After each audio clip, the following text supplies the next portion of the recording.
Hello everybody and welcome to Krokhol Open 2024. The MPO is soon ready to take their first steps on this course in Sigerud, Norway at the Krokhol Disc Golf Course.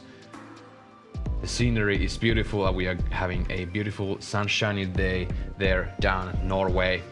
But we in the studio, we're in Helsinki, Finland, and welcome to the booth. My name is Esa-Pekka Tupala, I'm your host today, and with me, Nate Perkins. Welcome, Nate. It's an honor to be sitting here next to you, covering this disc golf happening in one of the most beautiful countries in the world, number one ranked disc golf course in the world. I couldn't be happier to be here with you. Such a great event here, and we already saw FPO start their tournament. Such great play from all of those competitors. It's tied up there, and we're gonna have tied up there too today.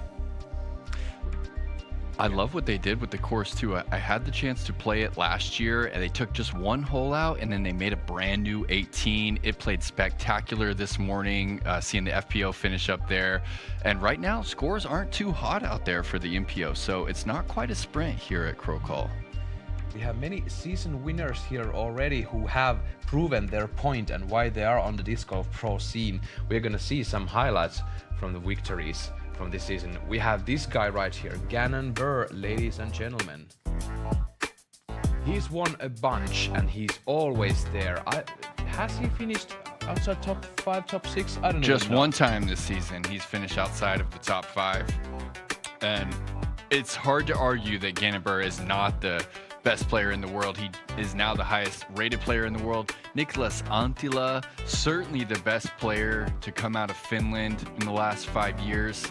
That's him getting his first Elite Series win back in Austin. And then of course, Anthony Barella just won his 4th Disc Golf Pro Tour Elite Series event back in Des Moines. This was his 2nd one at Jonesboro. Coming back in that final round. Ricky Wysocki, 14 seasons in a row with at least one National Tour or Elite Series victory. Here he is, getting it back at the Preserve. That's just amazing to see all those guys up here, and we have local challengers, we have everything for you, and we are so happy that you're joining us on the other side of the screen. And also, if you're down there on the course, I hear the spectator amount is quite huge down there already. I heard it was pretty hard to get a ticket. I mean, we've got the best field that we've ever had in Europe. I mean, there's no argument about that. This is the deepest field that Europe's ever seen until this year's European Open. Best course in the world. I mean, I just can't wait to get into it and show you guys what it's all about. And we have so much to talk about. Let's go to storylines for the day. We have the toughest field so far on DGPT Europe. The average ranking for players in this tournament is the highest, and the scores are predicted to be tied. We have creme de la creme here at Krokhol, the steady influx of players from the US. They have made their ways here, and we have the #1 course in the world below our feet at Krokhol in Sigerud, Norway. The course is amazing, organizers are great. We are going to go straight to the tee #1 to see our feature card #2 tee off on the tee #1. So enjoy those shots.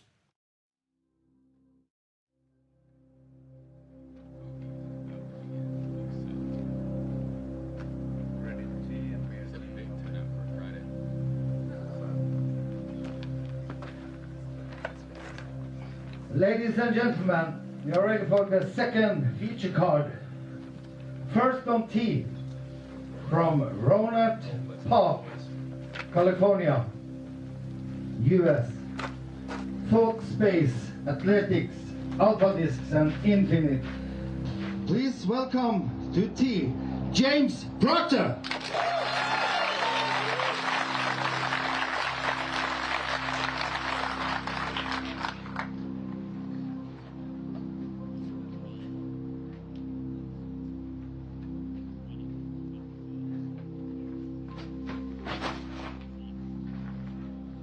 Hole 1 is a big shot, 133 meters uphill.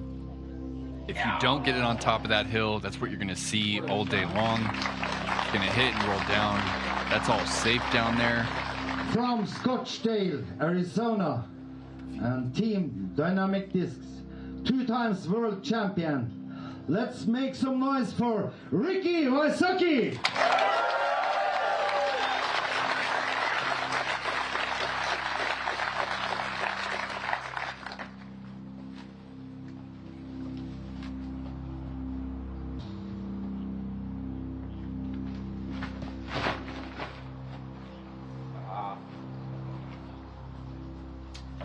That's the good miss, though. That's going to hit the hillside and roll back down toward Proctor.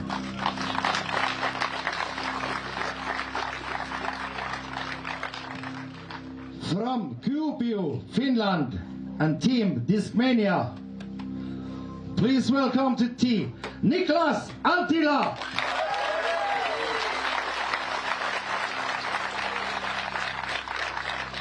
Nicholas had a great battle last week for the Finnish national title, ended up losing in a playoff.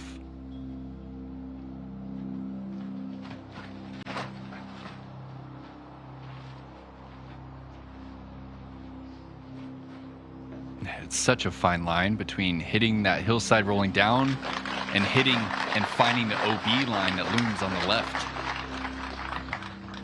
And the last player from Sleby, Czech Republic, Team Latitude 64, and ProDiscGolf.cz, Jakub Zemerad. Czech Republic's best right here. Top 5 player in Europe right now.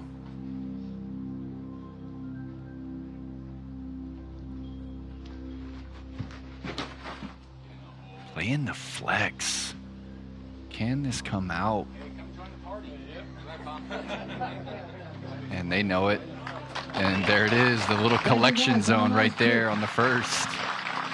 And those aren't the easiest approaches from down there. You can't quite see the bottom of the basket, hard to judge the distance. The OB wasn't there. Yeah. And then play a natural OB. At least they got their downhill rolling game on dialed. Yeah. And there's a lot of subtle changes in the terrain out here. That would be so funny. Almost no hole is completely flat. Taking a look at the Canna current conditions. Pretty warm. Yeah, 23 degrees Celsius, humidity 54%. That's the best possible Nordic summer you can have. And no rain, which this part of the year in Norway, you can expect a lot of rain, and the wind speed is down, and that's going to play a significant factor in the ability of these players to score out here. This isn't the type of course where players are going to be shooting 12 to 14 under par on a regular basis. I feel like 8 to 10 under, and you're looking at that lead card, chase card spot. So I might get some feedback from the Norway, but if I recall the story correctly, they were announced a piece of land where these disc golf clubs could have their own course designed, and then they tried for a couple of years, I believe, and they just couldn't make it work on the pro level that they wanted the track to work.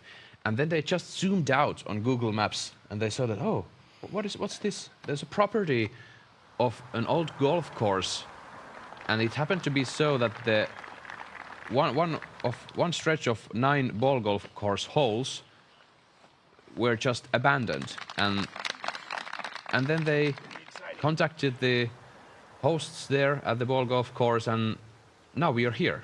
That's right. That was Ola Kole and Lars Somby, course designers here of Krokhol. And it is a very small group of people that take care of this course year-round. It's all volunteer labor. And there you go. They made quick work of those jump putts up the hill. 4 identical pars coming up for a few of the world's finest disc golfers. Already we are seeing the crowd gather on the course. We saw a bunch of them early morning with the FPO. They are here for the later afternoon to cheer their favorite golfers towards big achievements. Here you can see the players running down the hill. Let's see some top 10 results from today. Väinö Mäkelä and Joseph Anderson sharing the lead at this moment, 8 under par. Is that the hottest we're gonna see? I think we'll see a double-digit score today, but not too many of them. Paul Macbeth took second Swedish Open a couple weeks back. Teemu Talikainen, your new Finnish champion, also shooting a 7 under par. Eagle McMahon 5 down through 13. He can charge up for sure. Sure can. He loves his golf over in Europe. And taking a look at Väinö's scorecard, just 1 bogey today on the 7th, and I believe this is just his 3rd tournament with the new Innova bag. How you feeling about an 8 down today? 8 down with 3 tournaments done with a totally new bag, and I believe he had about 1.5 weeks to get used to those discs. So I think that's remarkable with any kind of discs and any kind of situation. But in the middle of the season to change the sponsor like that, it's a big task, would you say? It's a big task. And Proctor kind of fades out a little early there. 202 meters here on this par 4. It climbs the hill significantly. You're looking for a big turnover shot that gets 130 to 140 meters up the hill.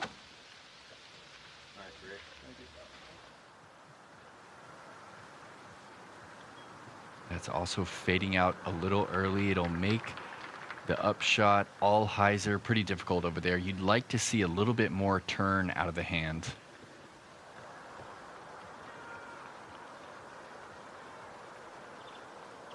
Are these people running a marathon or what? They're in a hurry to get this thing done. Yeah, if you're on Ricky Wysocki's card, you'll notice that you have to play a little quicker to keep up. And Nicholas fading out a little early. There is no OB line over there to the right. He curled up short of it. He's got still about 120 to go, I believe. Yeah, it's a big shot from there. I would say he's out of position for the birdie. Semerad. This is turned. Can it flex back? Yeah. It sure can. Jakub Semerad from Czech Republic. Signing in. Yeah, it's a great shot. This is such a dynamic approach with the OB line there on the right. We'll see that in just a moment. The slope here on hole number 2 is far more severe out in the wild if you're there on the scene than you can see from these cameras. It's significant. Let's see some keys to success brought to you by Black Ink Discs and Nate Perkins. Let's go. Yeah, stay patient. I mean, last year, the hottest score of the entire tournament was an 8 under par. I think there is potential for 10 to 12, but it's not a course where you feel like it's a birdie or die situation. And we're going, smell your nose angles, because you've got a lot of uphill, you've got a lot of downhill. And as soon as you get the nose angle wrong, the descent or ascent is going to exaggerate that, and that's when you find OB, that's when you find the deep rough out here. So make sure you're paying close attention to your nose angles. And eat your greens. Eat your greens. The greens are very dynamic out here. There's a lot of slopes right behind the buckets on either side. And there you can see he was well out of position right there, and he's just going to lay that one up short side of circle 2.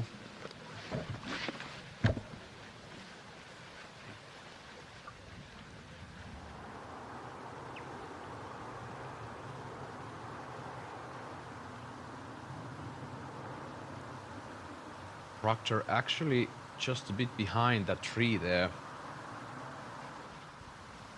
Oh, never mind.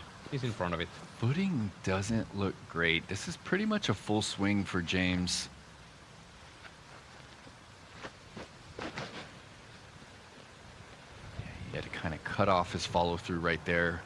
Ooh. But look at the control. That's going to cut back just short of the circle. 14 meters coming up. Yeah, putting in the fence, quite literally, in the corner of that fence there.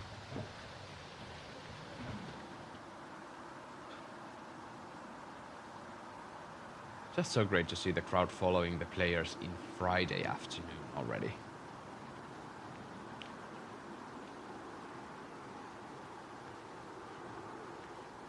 We still have a packed first feature card coming up.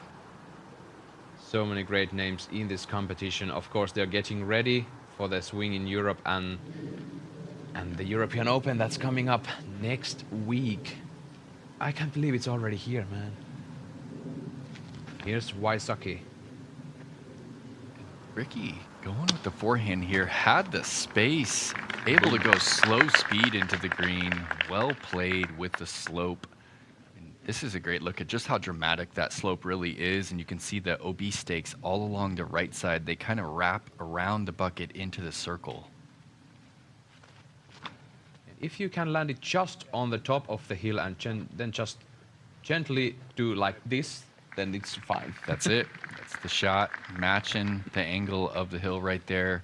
Looks like they've added a significant amount of mulch to these greens. That's going to help rollaways.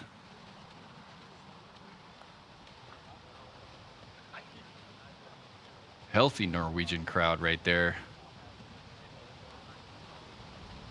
A little bit of breeze coming out of the southwest. Hard to ask for a better day. Middle of summer here in Norway. What a time to play disc golf. Anttila for sure looking at a par, nothing else. If he runs this and he misses the basket pin height, chain height, it might be deep circle too if it rolls away. Yeah, he's laying that up to the right side and wants that to stop. Take notes, folks. That's how you lay up by Niklas Anttila. Fierce battle with Teemu Talikainen last weekend. Just fierce battle. It sure was. It looked like it was Nicholas the entire way. He let him back in during that final round.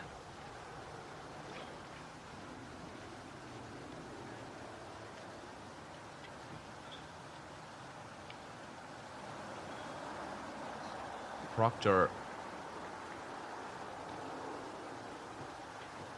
straddling out. Long putt from C2, 70 meters for the birdie. Ooh, and went long. It stays though. Lucky for him, it stays. Yeah, it's a good sit right there. It can get a little sketchy. Significant slope to this green. I feel like a common course that we see on the tour is like something like we have a couple, 2 or 3 maybe treacherous greens here and there. Here it's the other way around. We have maybe 2 greens that are not so treacherous. Yep, it's going to be a big storyline this weekend. You either put yourself close or you make putts. Kuba slams that one in there.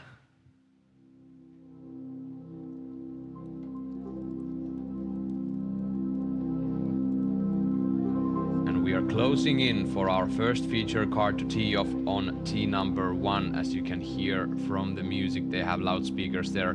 They have the whole village there full of people. We're gonna see the spectator area full of people come Saturday and Sunday. Let's go to tee number 1 for our first feature card. Feature card. First on tee from Austin, Texas. Team Innova. Last year's winner of Krokhol Open, Bradley Williams.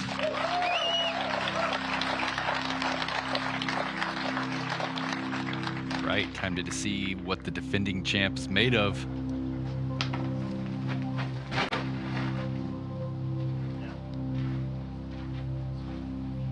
And he's committing to play this one for the par, not really messing with the green here.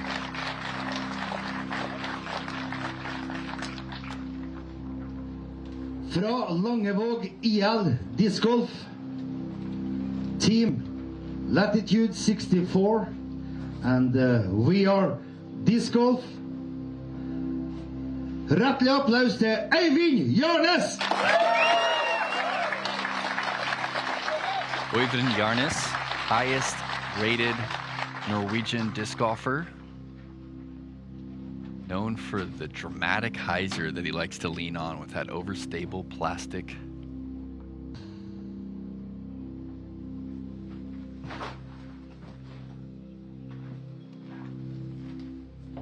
Looks like he's also comfortable playing this one from the par.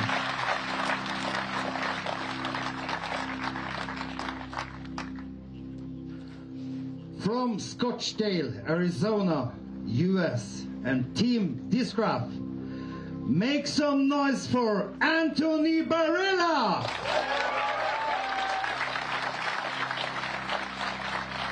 Fresh off his 4th Disc Golf Pro Tour Elite Series win just last weekend, will the jet lag come into play this week?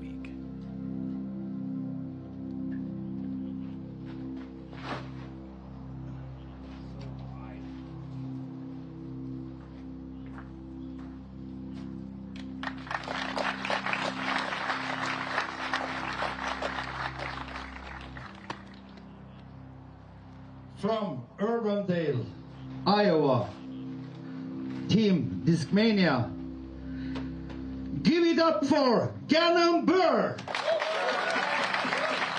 With the last PDGA ratings update, Gannon is now the highest rated player in the world at 1051. This is his first tournament outside the United States.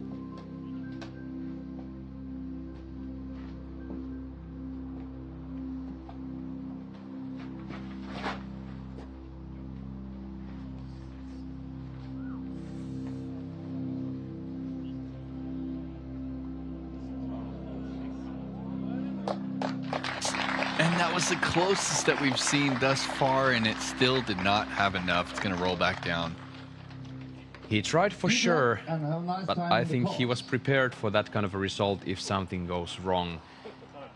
And I'm gonna introduce you, dear guests, to another host today. He's on the course at Krokhol Open. He has a microphone and he's ready to talk to us while we take a look at hole 3 with our second feature card. We have Terry Miller on the course. Welcome to the broadcast. Terry, how are you feeling there down at Krokhol?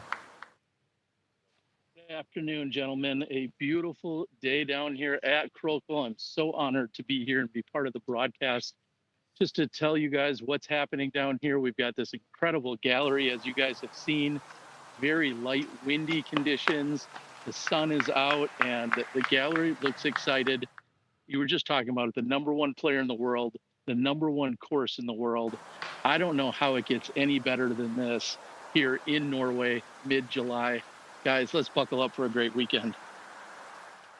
Thank you very much, Terry. And here we can see some flying over this hole #1. It's a par 3, 133 meters, and really hard to birdie. It's really hard to birdie. I mean, we just saw half of the people just not even attempt it. I think Gannon Burr was the only person that got somewhat aggressive right there off the tee.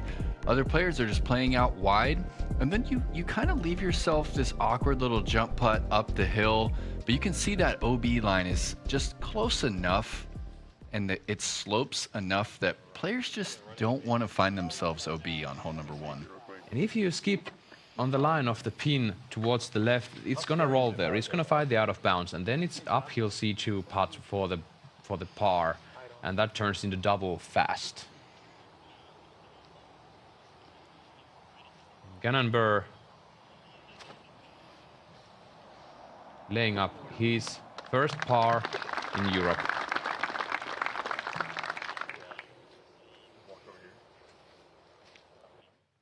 Then we have the defending champion Bradley Williams here.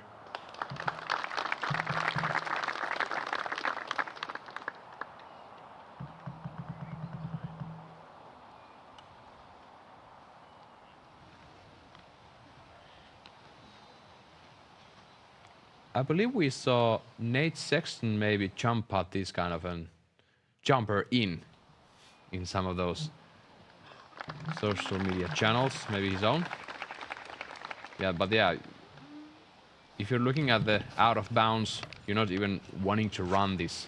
You just want it in the bullseye or easy par. Even Giannis almost taking a look at the basket, giving it a soft beat. Yeah, I mean, 108 players in the MPO field, just 8 birdies on the day. Shows you how tough it is.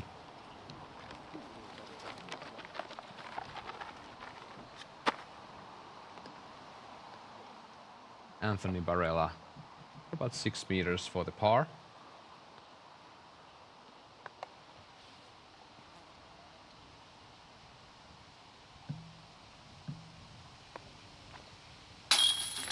That's in, no problem.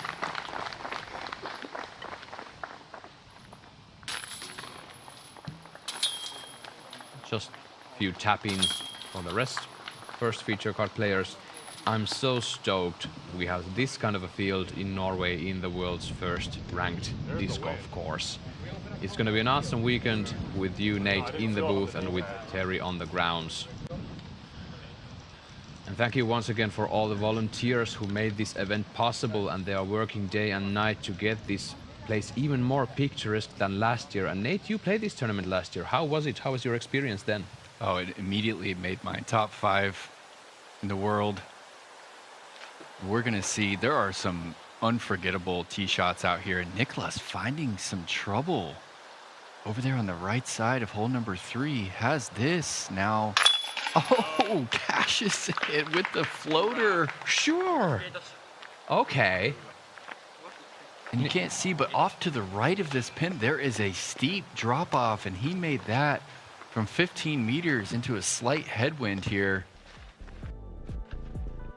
He saves the par, so he's now 3 pars in for the first round. If your engine just doesn't start, it's fine, but just avoid the mistakes, avoid the rollaways, avoid the rough. I don't know a course with which to compare this rough we have at Krokhol. It's really tough. It looks like there are gaps, but then there are those bushes and small trees and everything. Yeah, it's your classic spruce, pine, and birch forest sitting on top of the nice bedrock.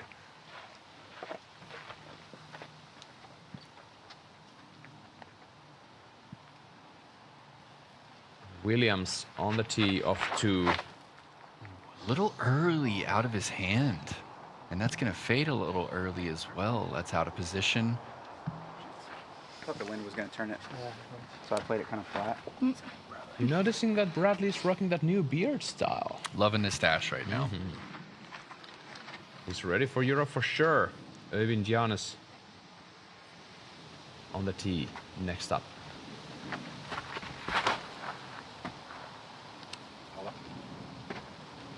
Yeah, towering Annie. Great choice in the stability. Center cut, fairway.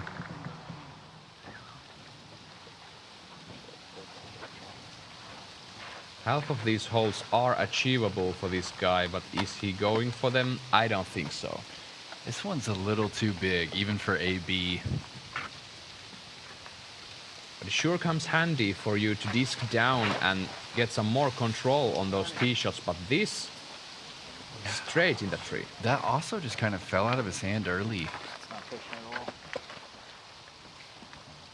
AB went max speed. Gannon kind of slowing it down right here. Overstable PD. He's trying to hit this on a pretty severe Annie.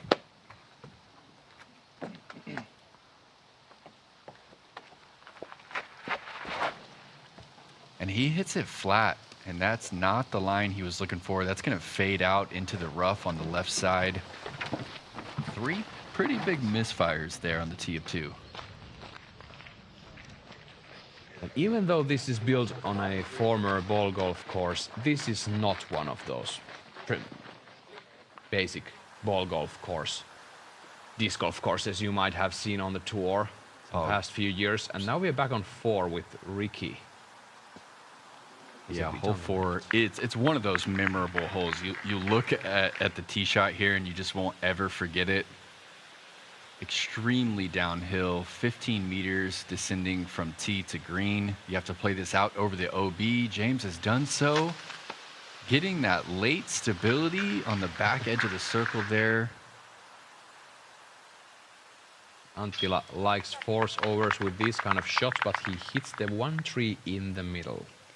He's not connecting right now. A little off, and that's a small gap there on the 4th, and that'll be a tough up and down for par. Kuba. Serious Annie. Does that have enough to come back? It looks a little too wide. Oh, did that cross in? Yeah, that's the problem there. The card has to decide. And if it didn't, it's almost a re-tee. And it might as well be, because that's the best footing he's gonna have on the downhill is the tee pad. Back to second with Barella.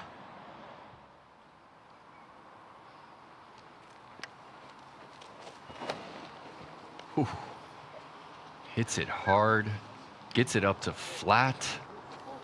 Wow, look at the Does it pace right settle? there. Oh my goodness. All right. Hey, Terry Miller, can you give us a good distance read on AB's shot and Bradley's shot coming up right here?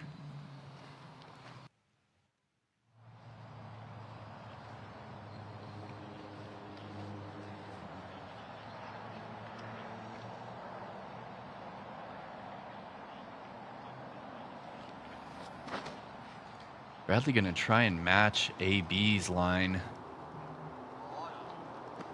Gets a favorable skip, but you can see just how much juice Anthony put on that to hit inside the circle.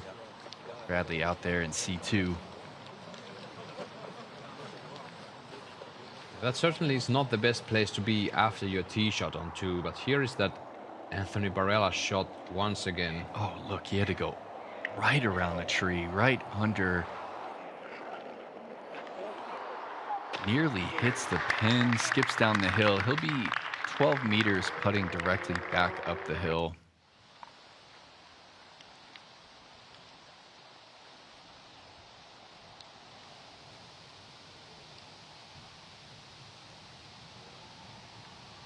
Me?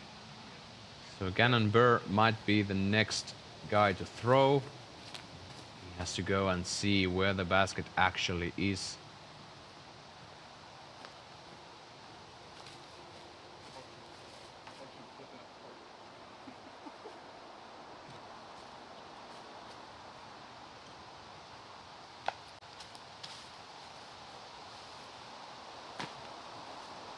Likely doesn't have much in there.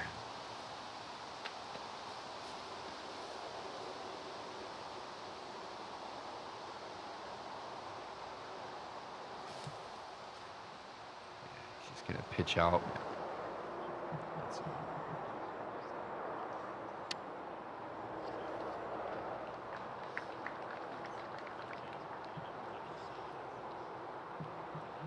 So we're getting to see these close-up calls. I think we're getting our signals back together here. Terry, can you read us what could have been the distance measurement with us Anthony Barella shot down under the tree? Yeah, it was pretty incredible, the drive that he had. I'm sorry, the second shot.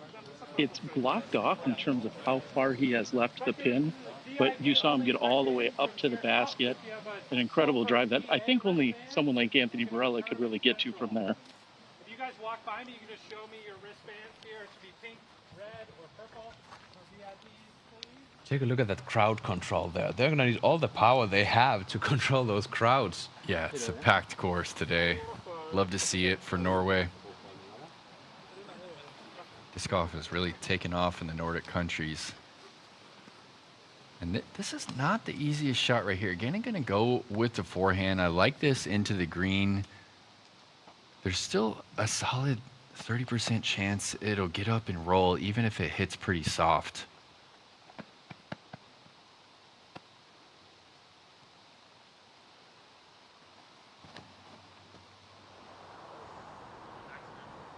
The stability almost hits the cage and has to stay.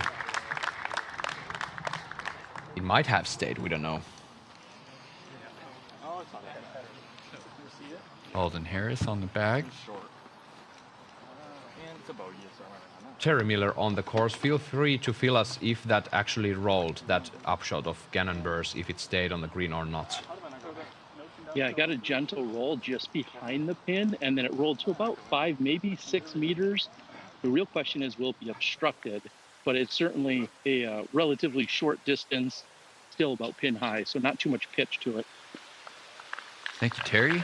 Looking at Nicholas Antila getting himself inside the circle there. And it looks like Jakub did not cross. Throwing his third now. He'll have that for bogey.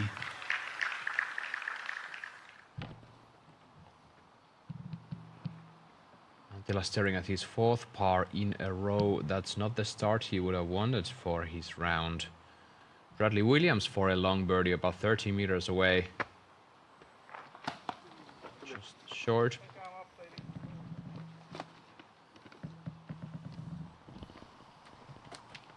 I would say that's about 42 feet, maybe. Something like that. Øyvind Jarnes, multiple-time Norwegian champion. For the birdie. Good sit right there off the cage. Little timid on the C2 bid. Jostein on the bag.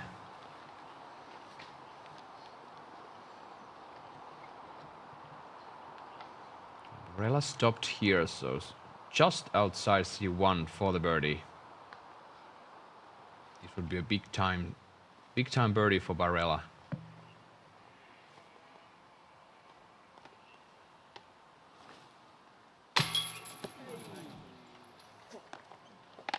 Not quite.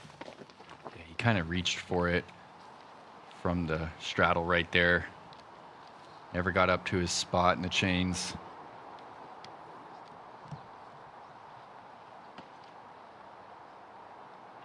We're going to have to wait a little bit longer before we see a birdie on this featured card.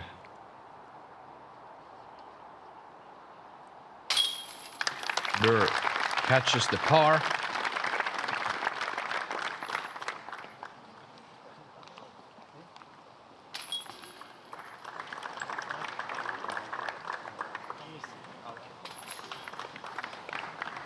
Some tap-ins for the group.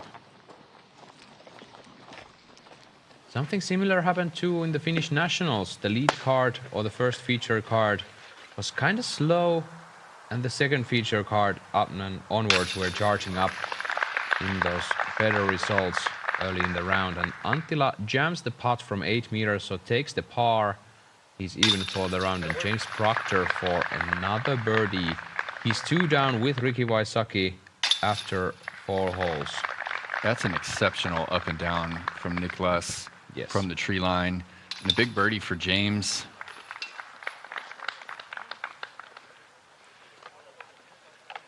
Further investigation. Jeremy Colling doing fine. 3 down through 6. Then we have...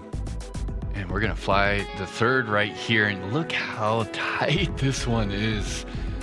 If you hit and go left, there's actually a cliff, and they have a relief area because of how dramatic the drop-off is. A little safer there on the right side, but you can see it's playing as the 5th hardest hole because this gap is nothing to mess around with. It's pretty much dead straight, maybe the slightest bit of fade at the end of the flight. Most people going mid or putter here. This is one of those gaps that gets tighter and tighter every year, although the branches are getting fewer. Williams.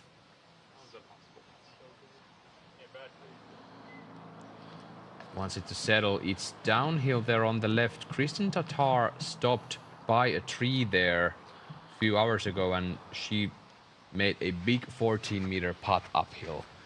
Let's hope Bradley stayed there too and didn't get a roll down.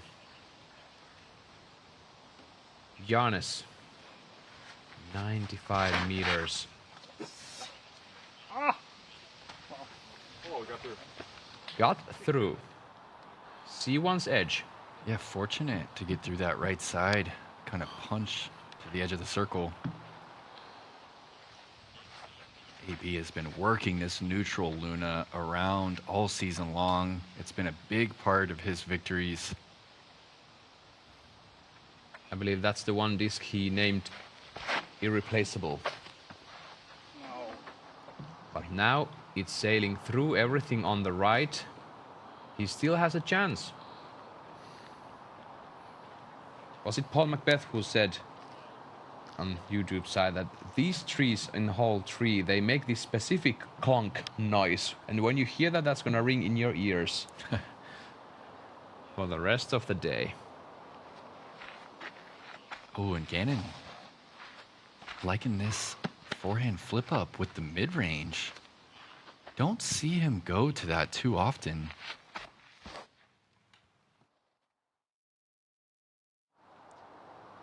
And There he getting the goes. late fade. Bink. That's the sound you want to hear on this hole. He's under the basket practically. In the bullseye, 1 meter away for Gannon Burr. All right, first birdie in Europe. There it is. First birdie of the card, maybe. Well, that's not going to be the first if Giannis or Barella can save their birdies. Or Bradley Williams, that is from marked to be 30 meters away. Here's Ricky Wysocki already on hole 5, this par 4, demanding one. Uphill once again. Yeah, you don't need a ton of distance off this tee. It's just 175 meters. You're just looking to avoid the OB that's straight. Don't cut roll. That is in danger. That's going to be a red flag. Oh, another no. big mistake from Antila off the tee. He really has some troubles now with his drives. Yeah, there's so much space over there on the right. Look, Jakub's going to swing it way right, and that's fine. He's in bounds, less than 70 meters to the pin.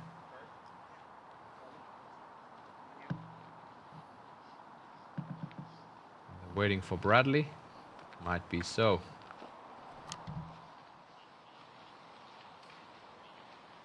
So Williams there. His disc unfortunately stopped by a tree. Going for it and cashes it in from 14 meters. Bradley Williams. That's money right there. There we go. First birdie of this feature card. Let's run it back from the straddle. Little baby jump right there to get up the hill. Good catch on the left side. Great speed from Williams. One of those guys on tour who really can control the speed on his putter, and that's going to be nifty today and for 2 days to come. Yeah, he has all the touch in the world at any speed. Barella, a similar spot to where we just saw Antila make it from. Gonna go to a knee here.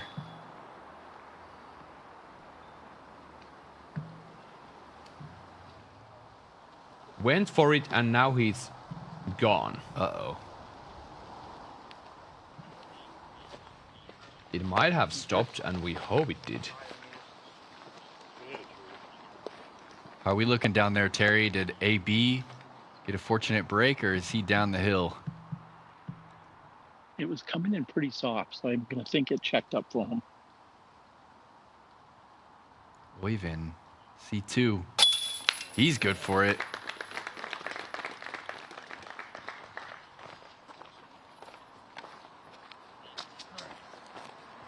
Right, Barella gonna have to make this to avoid losing 2 to his entire card. There's a rarity on this specific hole. On their left side where Barella was headed, there is a relief line. After which it's so steep that it's impossible to go there, and you get a relief without penalty. There it is for the par. When Barella hits high, that's going to be a bogey. Early round bogey for Anthony Barella, although he might just be charging up more after that kind of a small mistake. Yeah, it's gonna sting. Seeing the rest of your card take birdie, tapping in the bogue, and it is a short walk over to hole 4. Daunting gap awaits. Here is Anttila approach on hole 5 after the out of bounds. That needs to stay. It might have just might have stayed there. But Wysocki, he's second in bounds off the tee. This is looking much better. Yeah. No worries there. Proctor. Even better under the cage for birdie. Anttila stayed on the top and saves the par.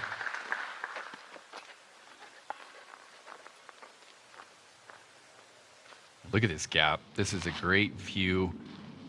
Significant downhill shot right here. It kind of asks you to throw this little baby flex to really open up the gap. And ideally, you want to bend it out over the OB, over the heads of the spectators.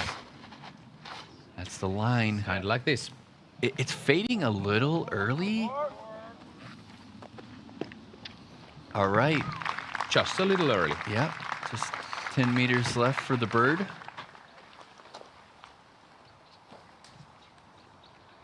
If you get this angle wrong, like Jakub did, if you put a little too much on it, you could be throwing your third from way up on the hill.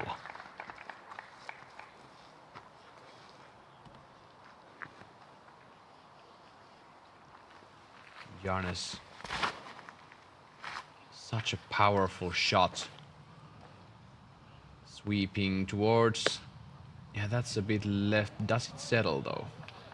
Yeah, great roll. Yeah, that's kind of the difference. He hit it flat out of the gap.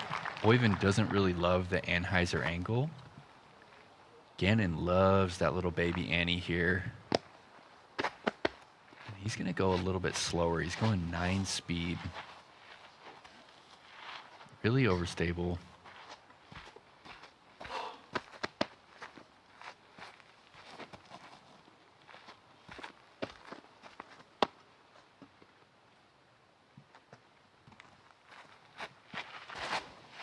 Oh, splits the trees. Wow. And he knows he used all of his luck for the round in that one shot. Come on, that does not happen. That gap is staggered, and it is barely bigger than the disc on the line he hit it. That just doesn't happen. Maybe the man's got a teleport, I don't know. Let's see AB tackle the tee shot on hole number 4.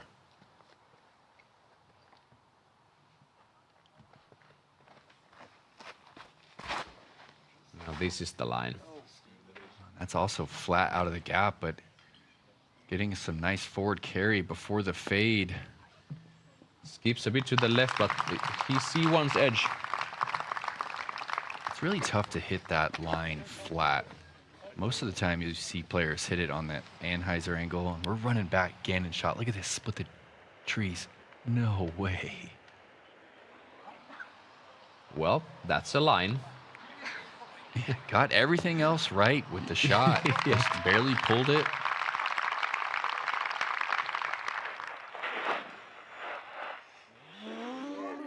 And He knew something was off, but he just kept on going. yeah.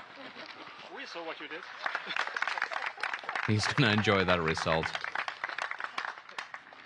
The 2024 European Open is just around the corner. Don't miss a moment of this DGN Pro exclusive event. Subscribe to DGN Pro today and use the code EUROPE20 at checkout to receive 20% off your first full month. And that's a great code for you. 1 month full of DGN Pro, 20% discount. Use the QR code. Visit dgn.com. It's already next week, Nate. The European Open is almost here. Yeah, this just makes sense to me to have this stretch of golf here in Europe for the summer.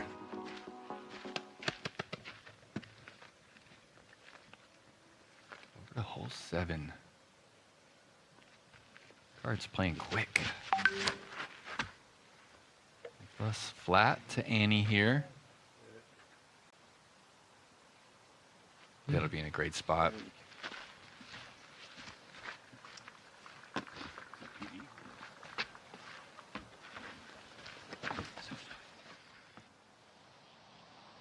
AB coming back here. Outside the circle, gonna try and step this one in. Little bit of wind, gusting.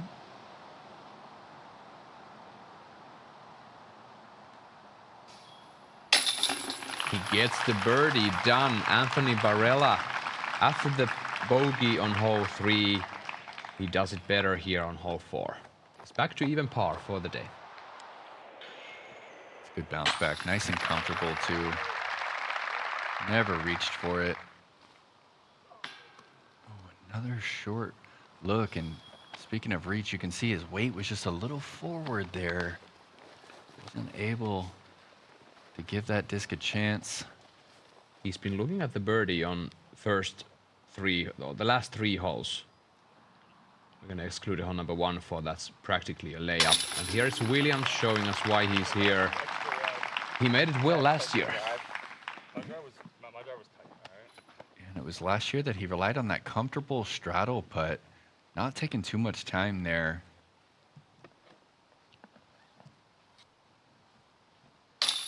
Burr, after the fortunate break, takes the birdie. Or even the lone par.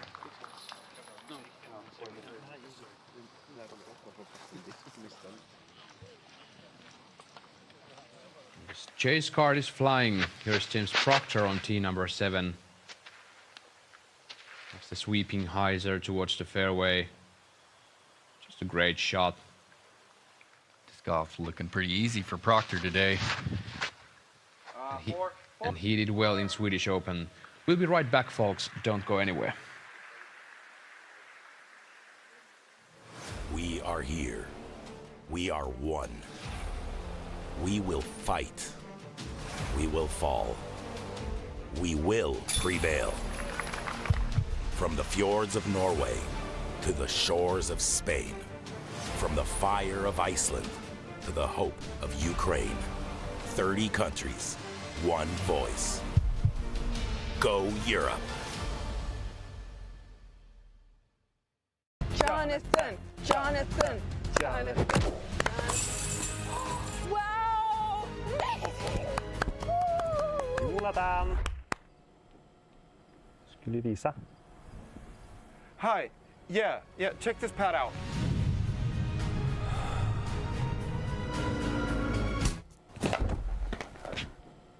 I think you should use your wrist a little bit more. Why not? Is he okay? Yeah, he's fine. This is Latitude 64. We handle the smallest of grains with the greatest of passion. Always trying to improve, trying to be better, out of curiosity, excitement, out of thrill, for the player, for the game. Because we want to make disc golf awesome for you.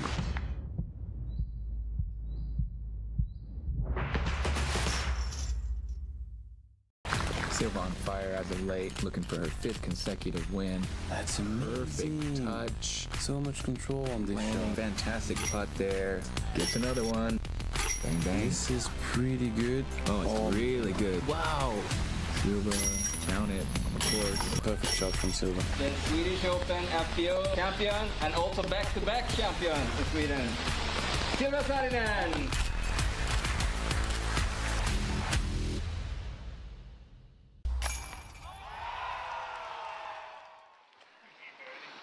Dear guests, welcome back to Krokhol Open 2024. The MPO has started their tournament and the first feature card is now on hole 5. Yeah, just 175 meters. You don't need a lot off the tee here to get yourself into position. Just need to avoid going too straight and finding that OB line. We saw Antila throw that Annie and kind of cut roll into the OB.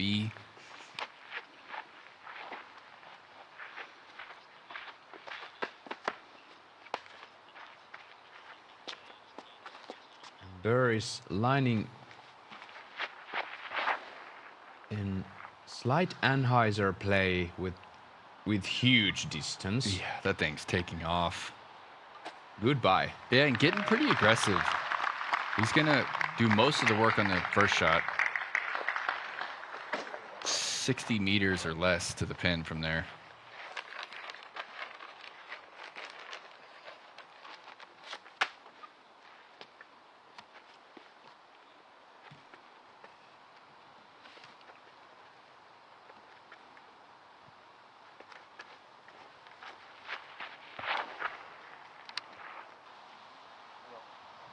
Anthony Barella trying to match Gannon Burr, just a bit too much turn compared to Burr's shot landing.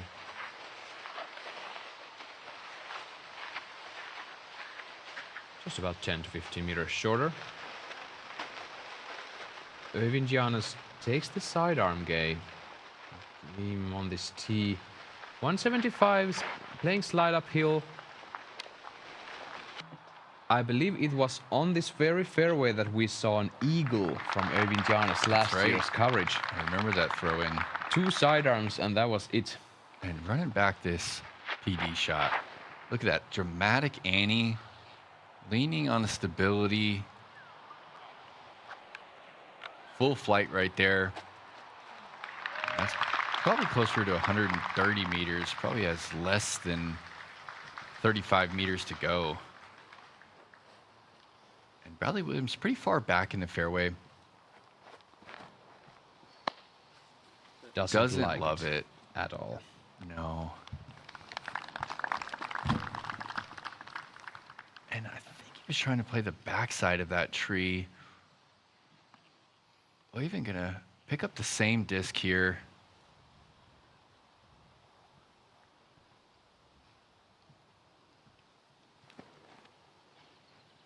That's really wide.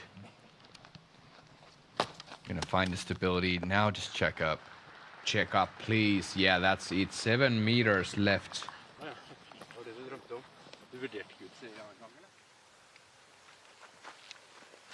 Wysocki, tough footing here. Trying to get that one to draw back in. Catches the birch. He'll have an awkward uphill look for his birdie. Proctor a little bit better footing, still on a slope. Stay. And that's really the way to play it. There's a little ditch over there on the right side that kind of collects a lot of those approaches. And Barella has a jump putt left. Yeah, kind of breaking the hole. But the hole is not done yet. He needs to get this one up close. And he does. Beautiful jump putt from Anthony. And as Gannon Burr is also close enough to jump putt, Terry Miller, I believe you have an update on our very own Nate Sexton. What have you got going on? Yeah, guys, I'm staying with Nate and his family this weekend with our host Magnus. And Nate had pulled his hamstring yesterday during the practice round. In fact, he said he was kind of goofing off and trying to be entertaining along with Germ. And when I left the house this morning for the FPO, he said he was 90% not likely to play today. So to see him come in with a 5 under and be just 3 off our leaders is very impressive because, again, just a few hours ago, I would have thought I was telling you he was going to be withdrawing from the tournament. So wow, looks like he made it through today. Let's hope he holds up for the weekend. Wow, and thank you for that update, man. That's unfortunate. Yeah, big news. And I believe Nate's also taking part in the Monday qualifying for the European Open. Wow. So he needs to be in fit for that competition. Williams for birdie. Oh, just a bit too low. A par here really feels like a dropped shot. This is certainly one of the easier holes on the front 9, if not the entire course.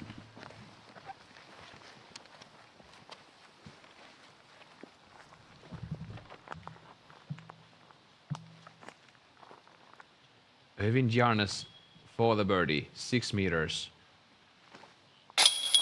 He makes it well.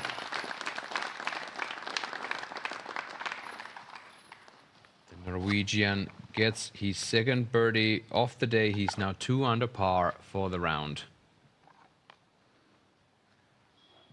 Barella trying to find his second for the day. Yeah, hole 5 is playing as the easiest hole on the course today. Over half the field taking birdie.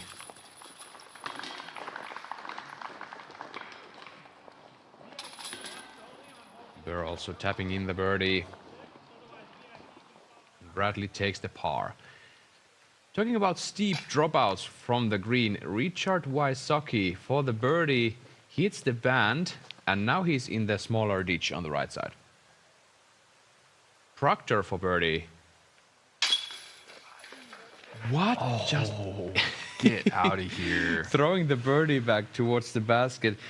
These are really specific in order to controlling your power when you're putting. Yeah, that's tough to accept right there. That one hit nice and nose up. It might have been a little high, but that should catch, 95 times out of 100. That's tough right still, there. Yeah, and still every one of us sometimes gets one of those, and that's real sad. Väinö Mäkelä, Joseph Anderson still in the lead, tied for first place. Eagle McMahon charging up. Is through 17, as is Casey White. They're both 7 down, with Paul Macbeth, Aaron Gosic, Markus Fjortoft, and Teemu Talikainen, the new Finnish Nationals champion.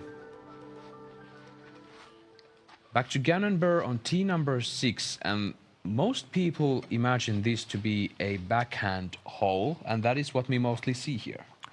Yeah, the backhand shapes up a little better. I think the forehand, a lot of people feel comfortable hitting this in early gap. To park it, you kind of have to push that back wall and fade late. It's kind of easy to give yourself a 10-meter putt, but this is another dangerous green. And if you skip through the pin, there's death behind it. No. And Bird, another nice kiss from the tree and settles in C1's edge.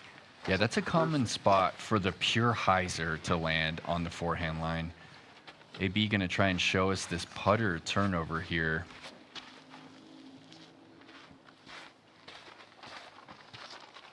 When I see Anthony Barella with this disc, I'm going to imagine him on this tee pad right here.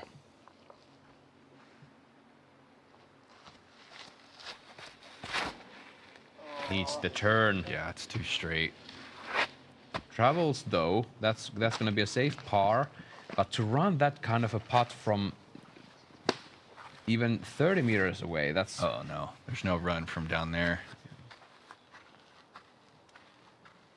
Giannis takes the sidearm. Really overstable, fast driver. Oh yeah, now fade. Also just punching it too straight. No, don't go there. Stopped, I feel like. Yeah, 18 meters, he'll be all right. If you take a fast driver, it pushes towards that backside rough. The outer curve. And Williams certainly utilizing his skills with the backhand and hyzer. Might be a mid-range. Yeah, it is a little faster. That needs to settle. He does. Does it? Yeah. He does.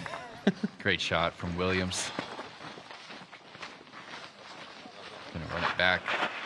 A little sharp out of the hand, but moving forward fast enough that it's gonna get over the golf green right there and get a forward skip. Gannon Burr has 3 birdies in a row, and now he's chasing his 4th as we fly over this par 3. 100 meters, but it's not a simple 100 meters. You know, if you throw that ante too tight, you're gonna find the pines on the right and kick left, and it brings the bogey into play really quick. There's that golf green. Bradley skipped right at the edge of that tassel right there and skipped forward, and you can see there's a severe drop off behind the basket. So if you're 10 meters short, you have a pure death putt. Yeah, behind the basket there is exactly what you saw. Nothing. There's nothing. There's just jail and those big old trees guarding the green. You just don't want to go there. And Barella lays this one up as we were anticipating. No reason to go for it.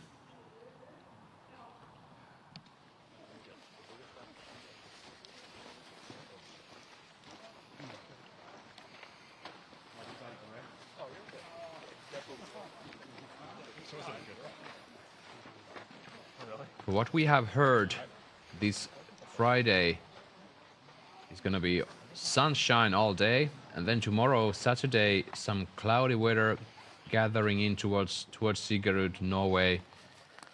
And then on Sunday morning to Sunday early afternoon, we might catch some rain. So every kind of conditions going to be seen on the course this weekend.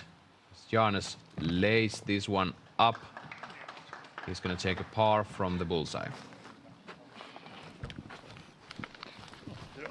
It would be a shock if we played a tournament in Norway without a little bit of rain.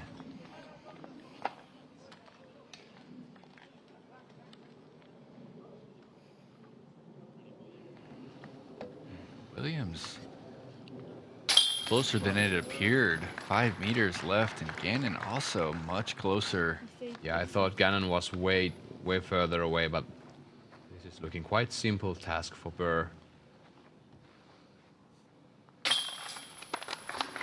And he cashes the putt. That's going to be his 4th birdie in a row, so he's 4 down through 6 holes. That's how you want to start.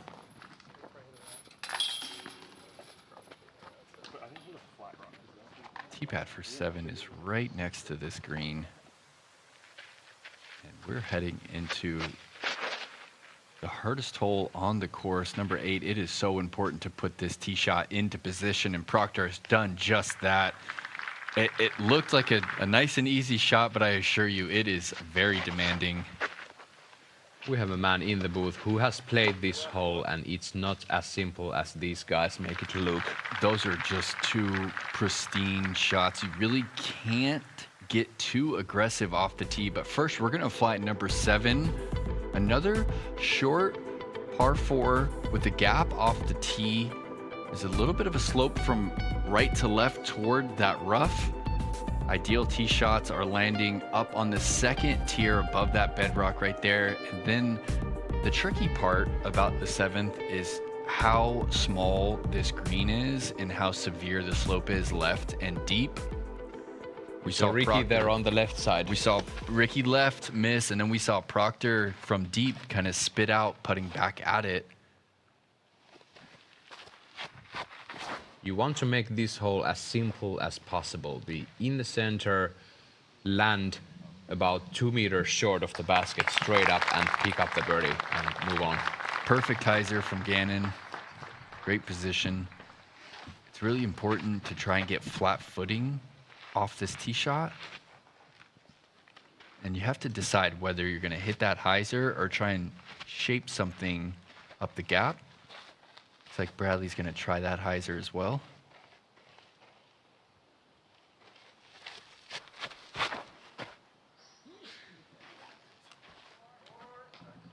And Bradley straightening out that hyzer doesn't look like it's going to get back in time.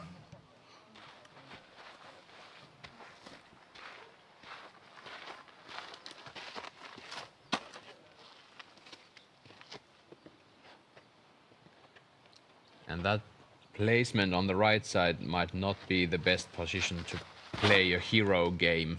And Anthony Barrell actually taking the straight route, which was the route for the last year's competition, and Barrell shows us why.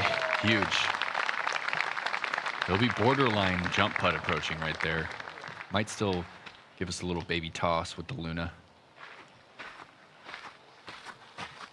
Johannes.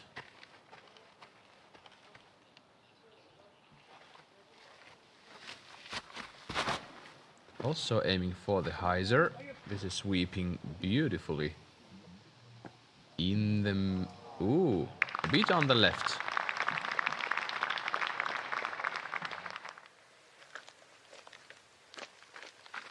Nicholas, just enough space to work this. Wow. And he was looking for just a little bit more turn, and I take it back. That is high level. What a shot. Just around the corner and into the green.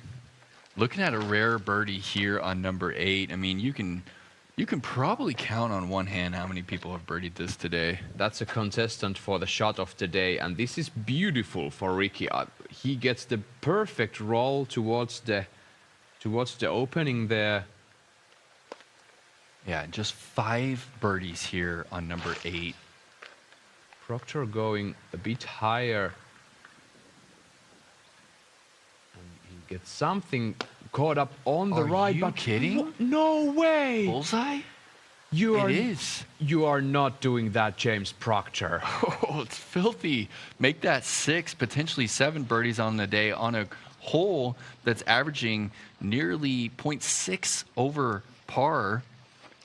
Single most difficult hole on the course. Over 10% of the field taking double bogey. You are not playing those tricks on us, James Proctor, without a warning. That was unbelievable. I was just about to say that Niklas's shot was a contestant for the shot of today. Yeah. I don't know if I said it already, but that's upped by James Proctor there. Yeah, the result was a bit better, but Niklas was kind of further left and had this awkward tree. And there we go. Bradley Williams actually had a window, but now did he stay? I don't think so. Terry Miller, you're on the course. Can you see where Bradley landed, and is he still on the green, or did he roll down? Yeah, guys, it hit off of near the wood chips, and then it actually caught edge here on the side of the hill, so he still has a birdie look from no more than 6 or 7 meters. All right. Great result there from out of position. 90% of those shots take the edge and roll down. I agree. Burr. And this is really the only thing in his way now is the footing. Looks like his back foot will be on the bedrock.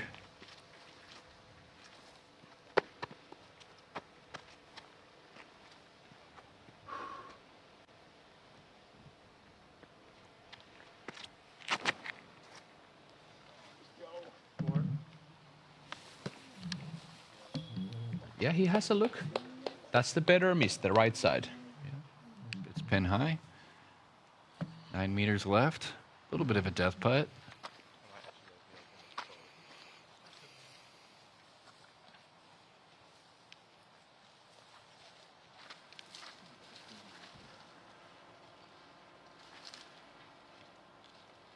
I don't know what these guys have had for lunch or breakfast, whatever they have eaten last, but they're running through this course like it's a solid 9-hole course in a park somewhere. Loving the pace right now.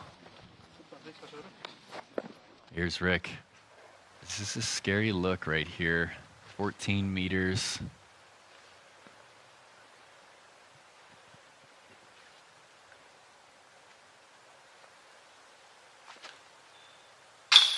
He grabs the birdie. Richard Wysocki on hole 8. Sure thing. Sure thing, man. He's here to play.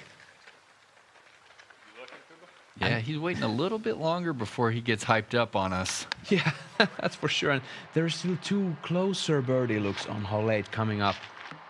Barella throwing 2. We all know this disc. And that's about C1's edge looking straight to nothingness. Yeah, great control of the nose right there to limit any fade.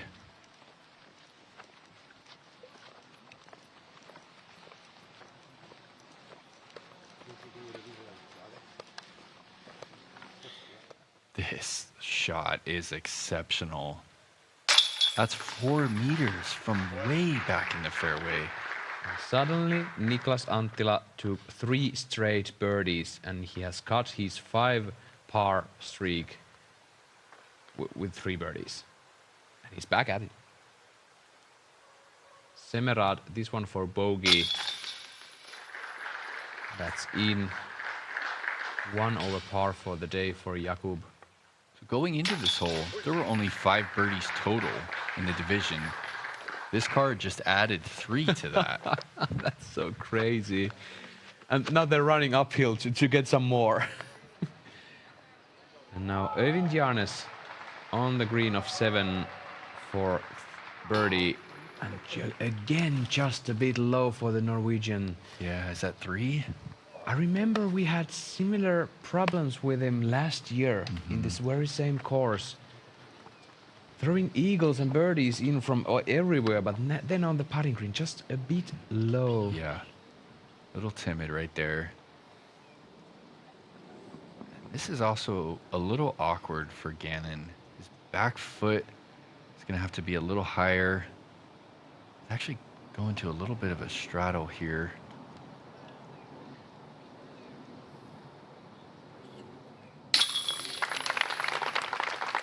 Gannon Buhr in for the birdie.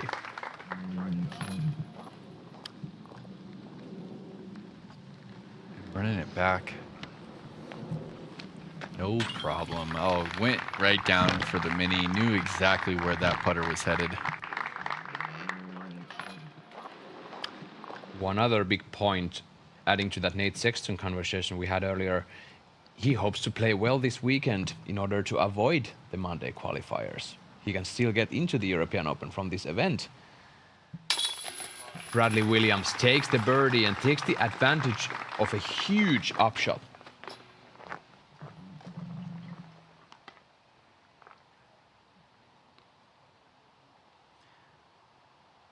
Anthony Barella for the card's third birdie on the hole. Count him in. Great birdie.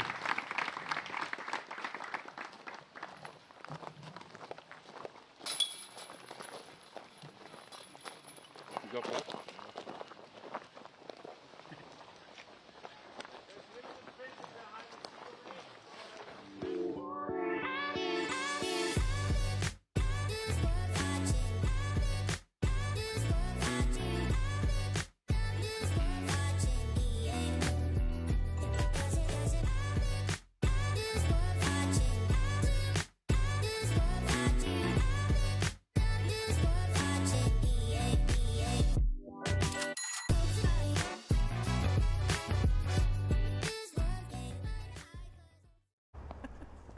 Yeah, sure.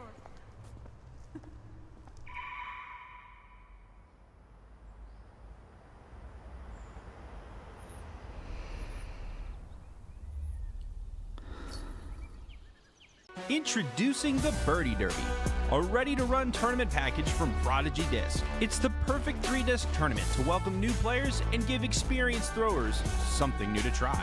Learn more and host a derby today at discgolfderby.com.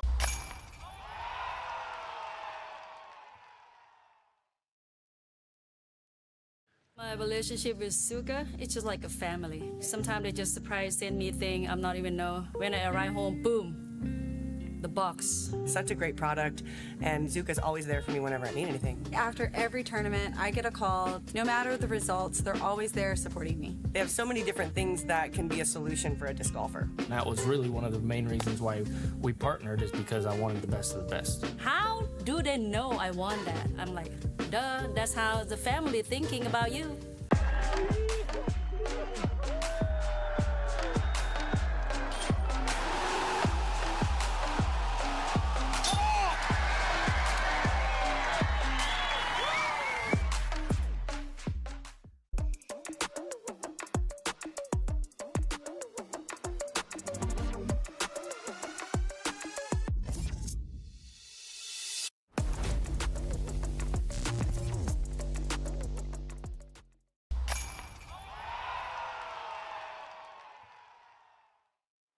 Welcome back, folks. The Krokhol Open 2024 is here, and Gannon Buhr is on the tee of 8. And they've been on the course for 1 hour, and they've been throwing shots like this all day. A little bit of love right there. Gannon going fast off the tee here on number 8, kicking back out of the trees. Nate Perkins with me, Esa-Pekka Tupala in the booth today and for the whole weekend. They're almost halfway through. How can it be? They're flying. No complaints about the pace right now. They're feeling the groove and they're taking advantage. Bradley Williams needs to hyzer. He's fine though. He's fine. Bradley also speeding it up right there with the 7 speed. We're also looking at a fairway from AB. He could toss a water bottle there to the tunnel. He doesn't need this, but let's see where this ends up. There is a mandatory that you have to go from the right. He just wants the skip forward. Sure thing, Anthony. Can't do much better than that. We see you.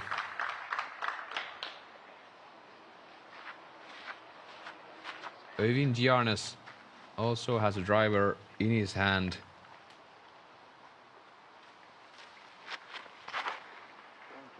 That's higher, that needs to fade. Oh, chill. Yeah, it's jail over there on the left side. Yeah. He tried to go hard and pierce the tunnel through, but he ended up left. Made the mandatory for sure. That might be just a pitch out. Yeah, likely pitching back out to the mouth right there, and then it puts a lot of pressure on the flex to get up and down.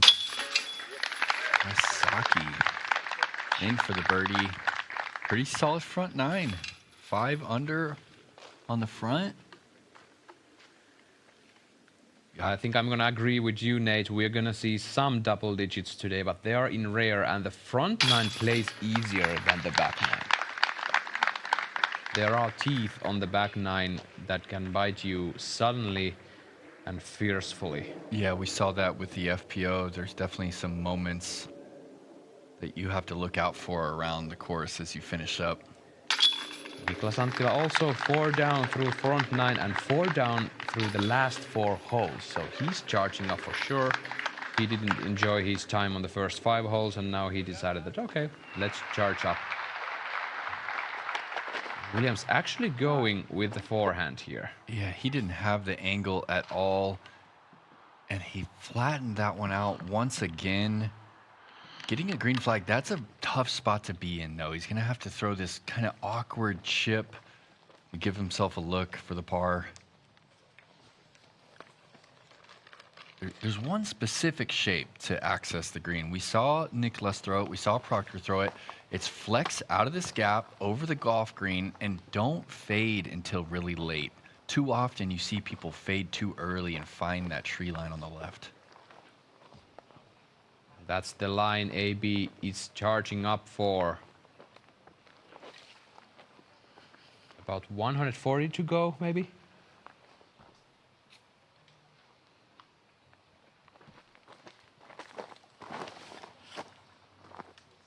Does it have the turn? No, it does not. No. Now it just needs to pierce as far as possible. Might be. He might have a look for par. Even for the birdie, if he's really lucky. Gannonburr aims to do something similar.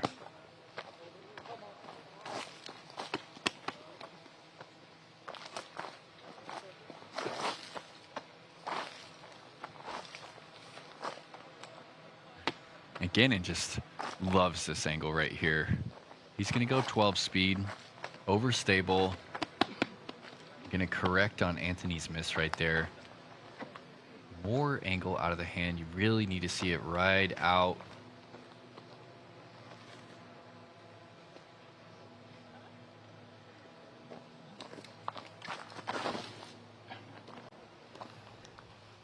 There's the angle. And is it fading too early? It is also not going to make the corner right there. Terry, what's Gannonburr left with on that corner? Yeah, I'm just walking up to it now, and he didn't, like you said, pierce all the way through. And this is nasty. I mean, he is inside circle 2, and this is going to be difficult literally just to get it within putting range because it's just a wall of trees. And jumping over to the 10th. James Proctor going with Niklas Anttila high above those trees on the right. And Proctor landing out of bounds, and did that cross inbounds at any point? No, that's almost a re-tee if you missed that hyzer. Wysocki told us earlier that he wants to go with this turnover shot because it plays with the inbounds all the way, and he's under the bucket 126 meters downhill, turning to the right slightly. Yeah, exceptional shape there. Getting that kind of overstable putter flat and drifting is very technical, masterful shot from Wysocki. And there's Øyvind's pitch out. And now he's left with this almost the same shot as Gannon, probably 10 meters closer. You have to throw this flex. He's got a little bit more space, though. He can almost flatten it out, but hopefully we see it on a little bit of angle. He wants a big flare skip towards the basket. Oh, stop! No, chill. That's far away, Nate. That's far away down the hill. He might be looking at the save. That just wasn't going to steal. There is this out of bounds area on the fairway of 8 that practically doesn't come into play with the MPO, I would say, if they get the best possible result off the tee and they're able to travel far with their second shot. And thank you once again, Flight Factory Discs, for these beautiful drone shots over the course. Remember to visit flightfactorydiscs.com to check out their disc golf apparel. Yeah, that golf green that they're walking over right now, it doesn't really come into play if you're in position off the tee. It's when you don't hit that first gap that you have to kind of decide, am I trying to play over it and make my third shot that much easier, or do I play short and have that, you know, wicked hyzer that Oyvind had into the green? And that's why this is the hardest hole on the course. Demanding tee shot and a really demanding approach with a ton of rough early.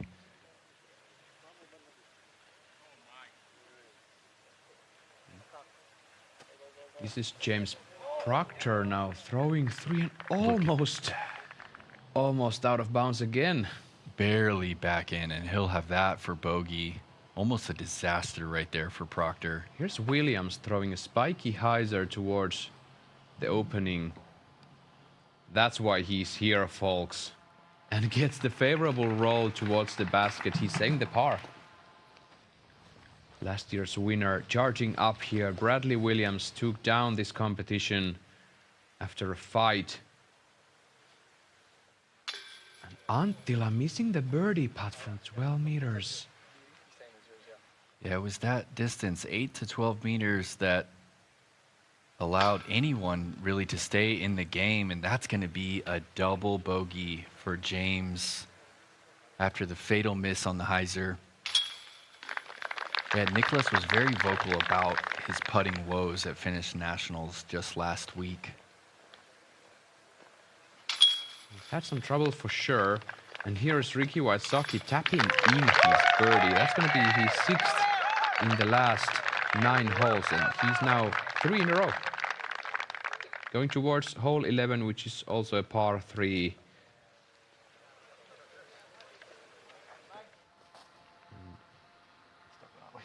At the same time, we have Gannon Burr in trouble. Yeah, Terry said it was going to be pretty difficult to get up and down. We see why. It's just that one tree right in the middle of the basket, right? Yeah. Should go right at that. Gannon tries his best to get close to the basket to save the par. Or does he even have a line to run this? No. Yeah, he did wise.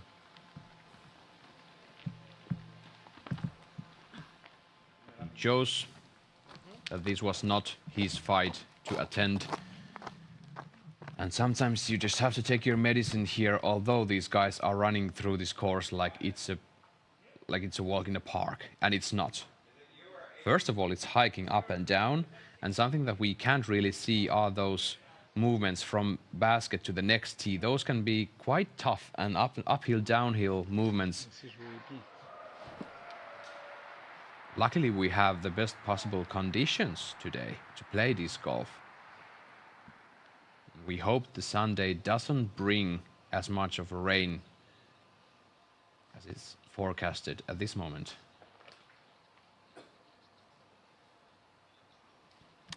Oh, and Giannis.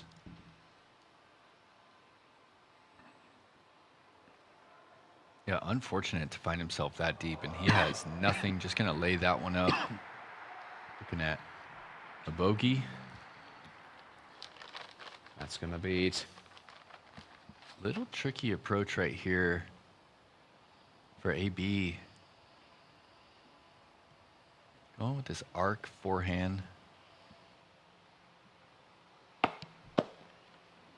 That was coming in pretty hot. Yeah, I agree. It was hot. Was he trying to run that? Almost felt like he was trying to make it. He's a madman.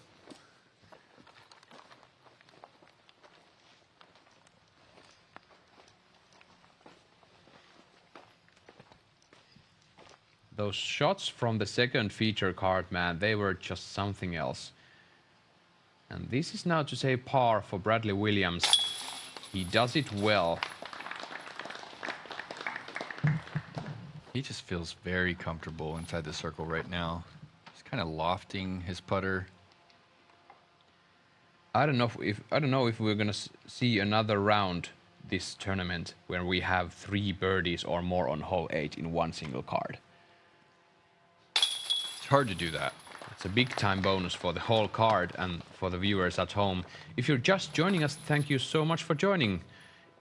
I believe it's about 10 a.m. in the States right now. In Krokhol, Norway, it's about 5 p.m. Richard Wysocki on the tee of 11. One of the easiest holes on the course, not. 149 meters. And Richard makes it look quite easy. My gosh, what a shot. Yeah, just filtered through the right side of the birches there. This is one of the most demanding par 3s on the entire property, 150 meters.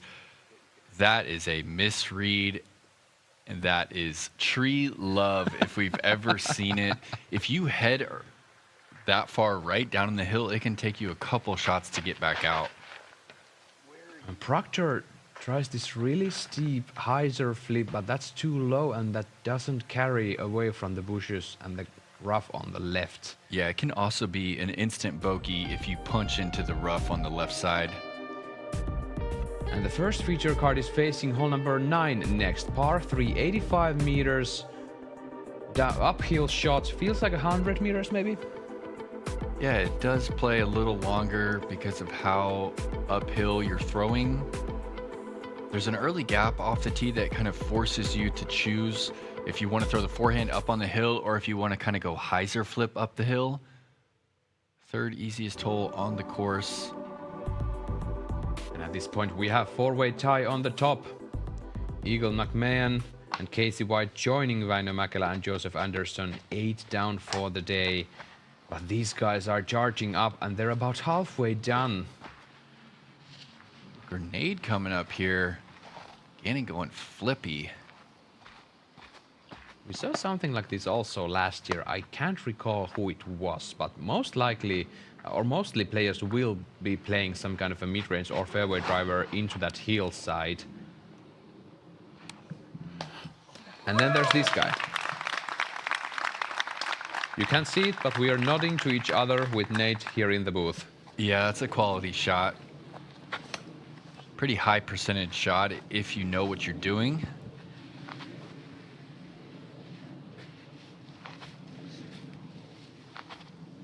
Bradley gonna go neutral T-bird here, looking for a little hyzer flip up the hill.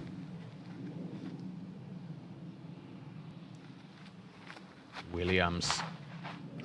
The traditional play, can it miss those trees? He can and gets the forward skip and almost gets the roll. Yeah, just another shot that kind of fell out of his hand just a hair early. Anthony going similar stability here. Neutral Athena. Just trying to hit it board flat. Get it on its line. And same miss. Can it get a better roll? It's similar. It's just out of his hand a little early. Yeah. And if you hit the fairway or the path straight up in the middle, then you can get the forward skip. But if you hit it just on the left, there are those rocks and stones that might actually stop your disc approaching the basket on the ground. Janes. This is looking good. Yeah, so this gets past the rocks and stones, so that's the perfect execution from the Norwegian champion. Here's Gannonbur's grenade once again. Takes it high. Some people, you know, they hold the grenade on their thumb. Gannon, you can see, is kind of pinching it in between his middle finger and his pointer finger. And he's throwing a pretty flippy driver on that.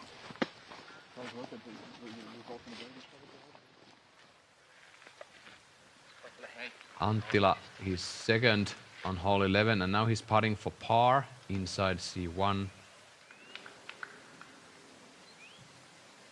Proctor in a bit of a trouble, pitching out with sidearm, chasing the basket almost, not fading quite enough, and he's good for the par.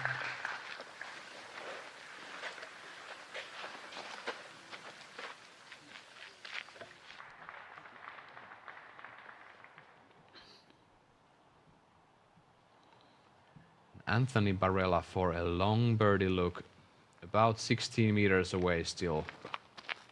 Gives it a go. Just past the basket from the right.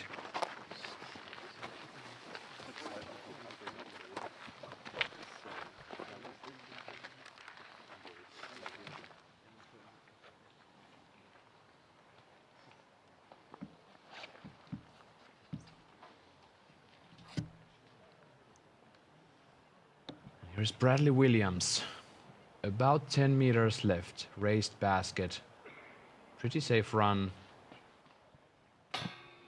And he's just a bit low. That's not in, Bradley. He's gonna correct that for tomorrow.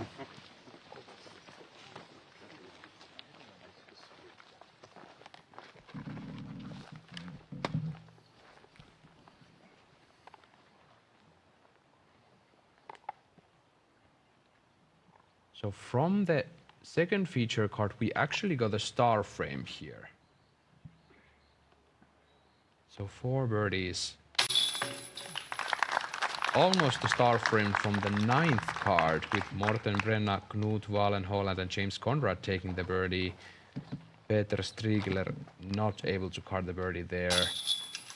This hole is quite simple and quite easy, but still only 2 birdies for the first feature card. I was hoping maybe to see another star frame here. And we got a little word from Terry Miller. Gannon was having trouble with the gap in practice, and he went to the grenade and figured out exactly what disc he needed to throw and showed up when the time come. And Terry, what's the wind doing?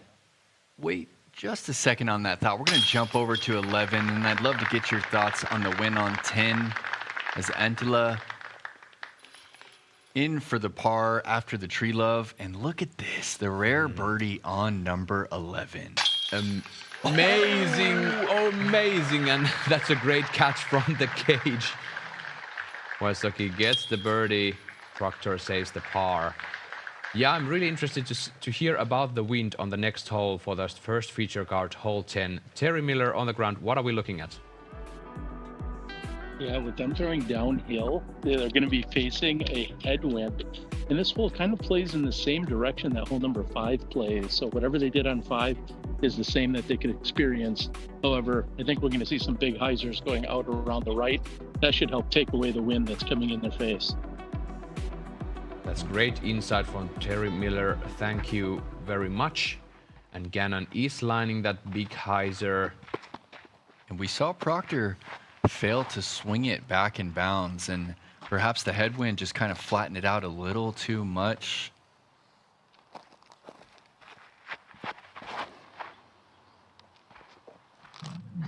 Committed to the width there. And Gannon Burr making it fine. He's not in the bullseye, but why would he need to? He's putting from C1's edge, and that's Gannon Burr. Yeah, definitely playing it on the left side. If you do miss, you don't want to miss right, else you'll have to throw from maybe 50 meters up from the tee. Oyvind loves his hyzers.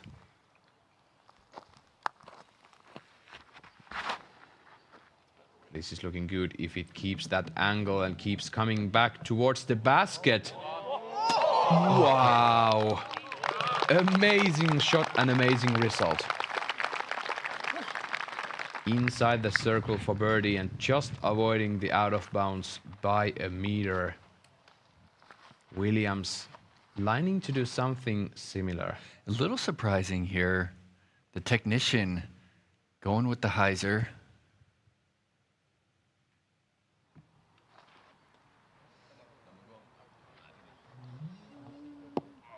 Great tombstone there on the grounds, inside circle.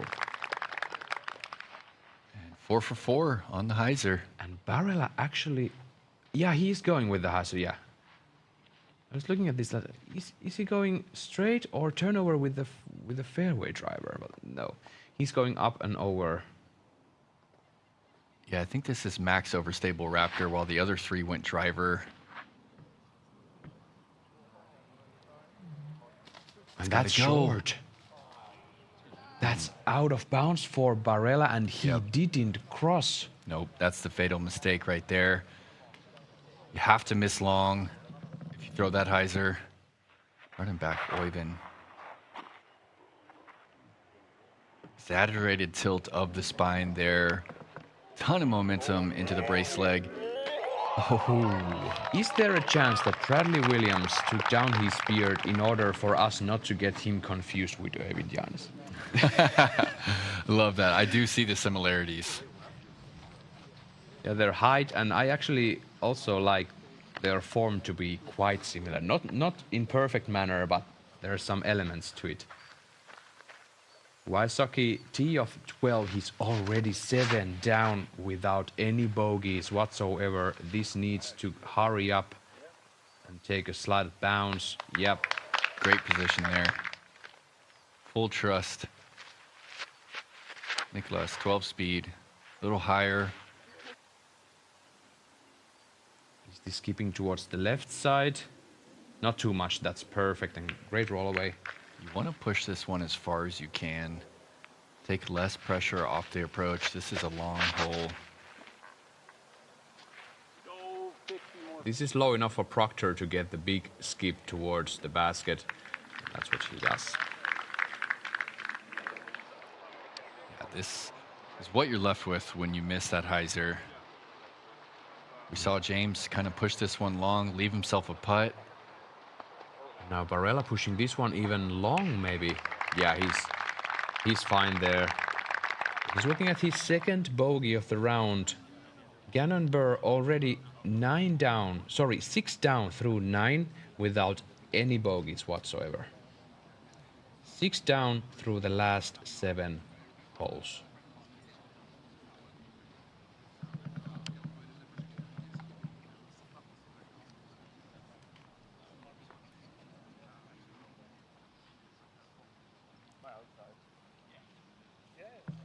Checking in with his card mates to see if he's outside.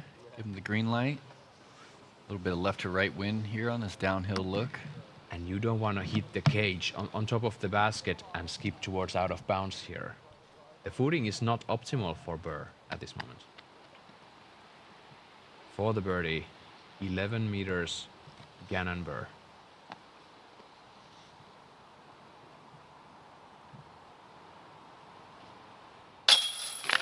In the heart. He's a machine right now. And he's been really doing a lot of work with his putting. He used to be that machine that always putts with the same velocity and same power, but now he's adjusting for sure. For the past 2 seasons, he's really shown those signs that he's really putting very much effort on his putting and trying to collaborate with the baskets that are at the course where he's playing. Barella takes the bogey. Yeah, there's not too many people that can keep up with Gannon Burr from C2. He's setting the pace right now, 7 down through 10. Oh, that hangs on, last chain, pulls it in. Oyvind for the birdie on the hyzer line.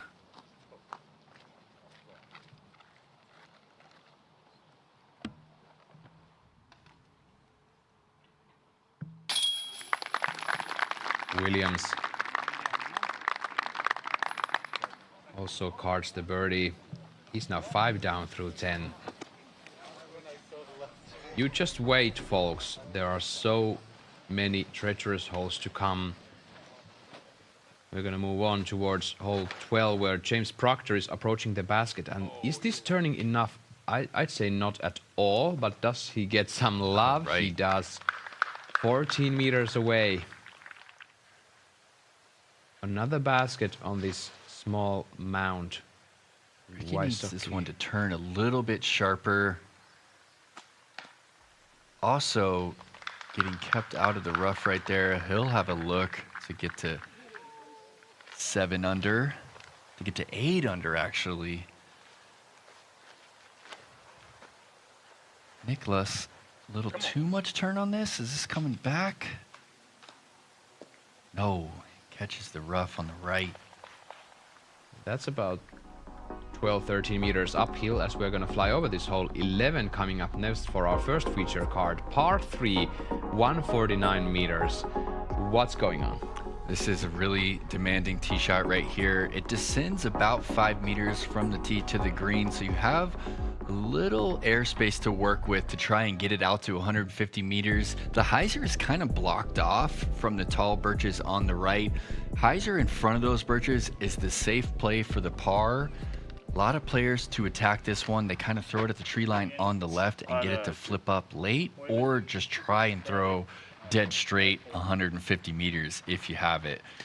Both of those shots real easy to do. Yeah. And Gannon loves the hyzer. We saw him throwing this in practice, trying to get it to go just over the top of those birches and kind of spike in on the left side of the green.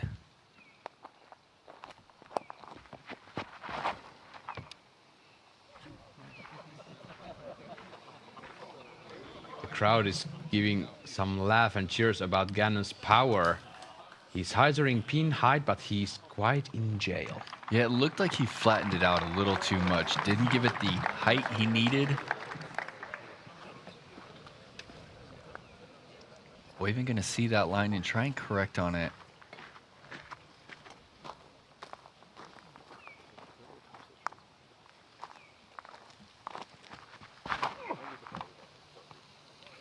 This is hyzering and sweeping. He gets through, but that's shorter. Still about circle 2's edge, I believe.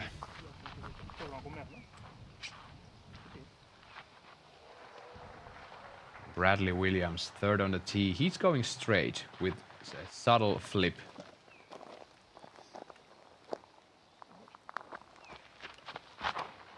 Nope, he's not. He's also lying the hyzer. Does this carry through the woods? Yeah, he's on the left side, actually. So none of these players going through the middle, or are we going to see something from Anthony Barella? Oh, yeah, I think he's looking right down the pipe. This is his flippiest venom here. Loves to throw this on a little bit of hyzer. It'll flip up pretty quick, start to drift. Like this? Yeah, he hit it pretty flat, drifting. Can it get late fade? Look Are at you this kidding shot. me? Oh my goodness. No way, Anthony. Barella. Just past the bullseye. That's unbelievable. Pure goodness here. We're going to run this one back. Flat out of the hand.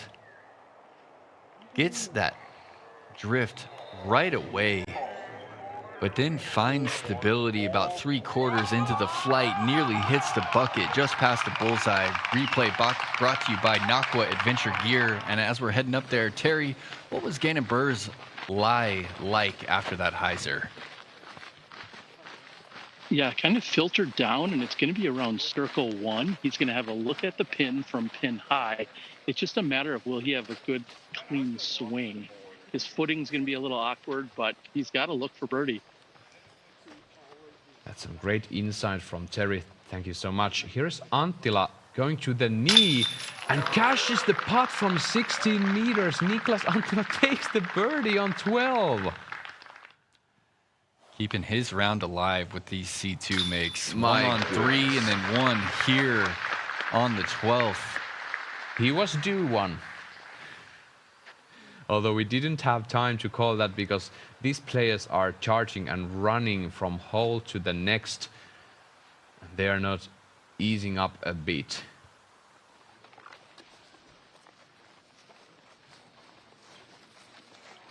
So 3 players went over on hole 11 and only Anthony Barella going through the pipe, and that's the best drive we've seen on the hole so far.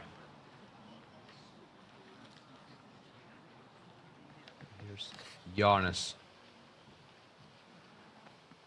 with his birdie look. Sweeping past the basket from the left side. Wysocki for birdie on hole 12. And he's 8 under par. 5 down through last 5.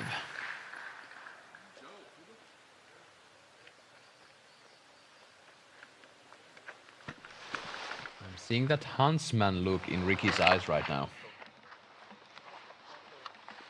Yeah, it's almost scary when he's not getting pumped up on those big makes. It's all business today.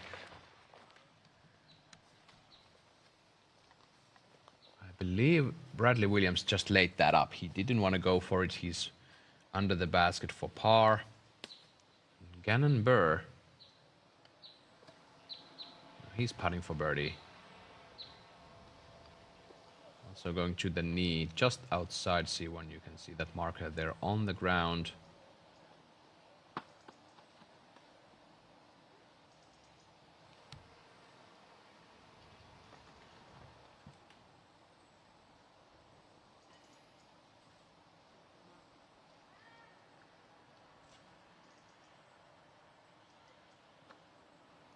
Just a flick off a wrist, kidding? And Gannon Burr is in the basket. Just a string. Yep. From his left hip to the heart of the chains. Just a pure clinic here for all of you dear viewers on the other side of the screen. Welcome to Krokhol Open 2024. Esa-Pekka Tupala in the booth with you. And also Nate Turkins. We are seeing a great show at this moment for the MPO.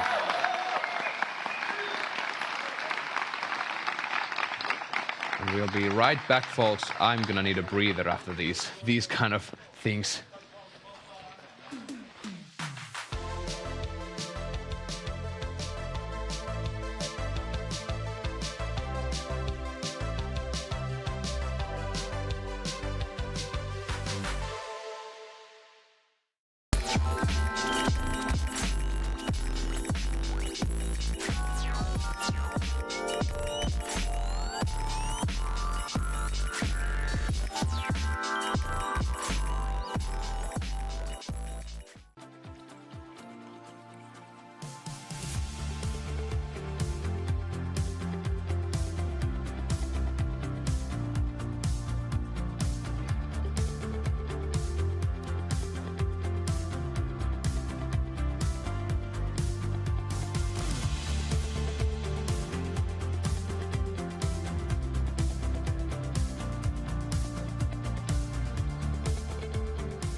I'm down by 2 with 2 holes to go. Should I use my last 2 driving chips, or should I save them for the final tee shot? Time delay, dude. That's a courtesy violation. That's a stroke. You're down by 3 now, potty mouth. What? OTB is very specific on how they list the disc because they want you to like the disc. Virtually in your hand, it tells you what the disc is going to feel like, how heavy it's going to be. It's everything you want to know before it shows up to your house. Not just marketing.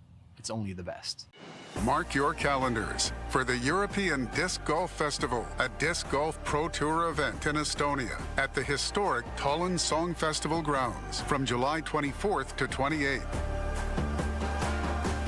Watch top athletes like Kristen Tatar, Evelina Salonen, Simon Lizotte, and many others compete. Don't miss out. Visit discfestival.com for tickets and more information.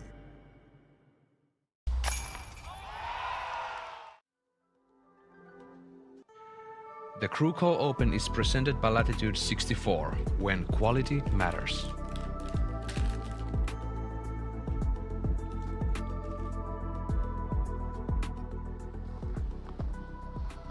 Gannon Burr, tee of 12.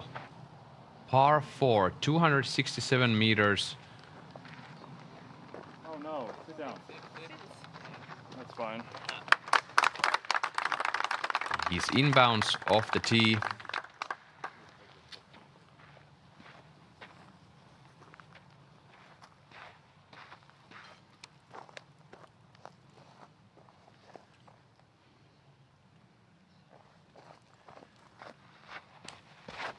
And Barella now hugging the trees on the right. Actually quite stable shot off the tee. Bouncing towards the left, gets a roll out though. That's a great result for AB. Yeah, fortunate little rollout there. Birdie is out of the question without that rollout. You're really trying to throw this one baby nose down, pretty flat toward the dark wall of trees on the right, and see it fade as you get closer to that OB line.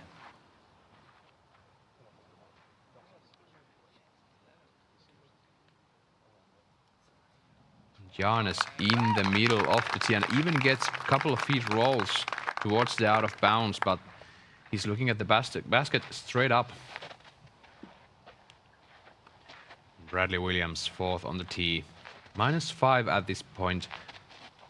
Really solid round going on for Williams. Yeah, great round. I mean, it feels like he's, trailing because he's 3 back of Gannon Buhr, who is just piecing the course apart.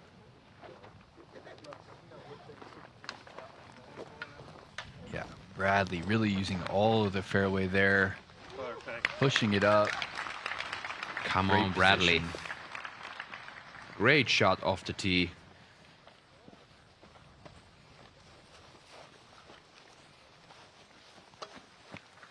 Right, headed over to 13.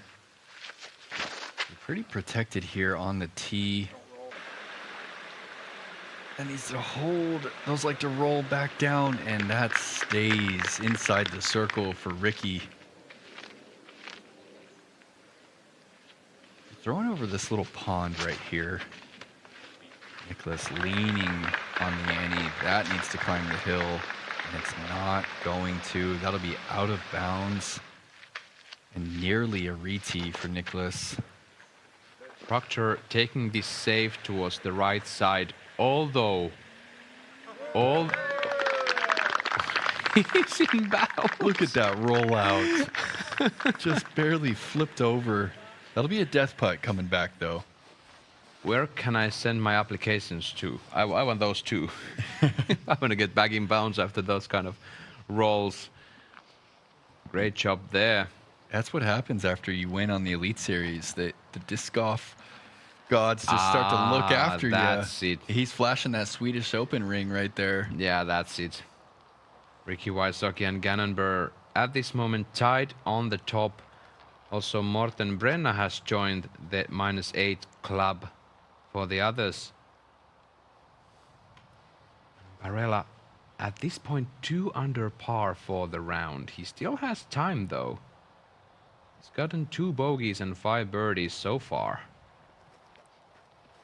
Now the question if he can reach this pin or not. Whoa, look at this turn. Does it hold though? Yeah, he picked up that same driver. He was pretty far back in the fairway. Had to go with the 12 speed. Good shot, but just looking for that venom to flip a little bit more. Take a listen at those applause at this fine Sunday afternoon. Oh no, it's Friday. It's the first day of the tournament and the crowds are gathering in. Such a beautiful view on the course. Disc golf is alive and well here in Norway. I mean, I'll go MD3 over PD.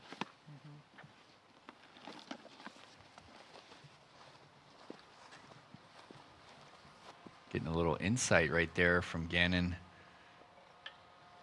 He said mid-range or PD? It's a pretty big jump right there. That might be so. Tall task for the mid-range.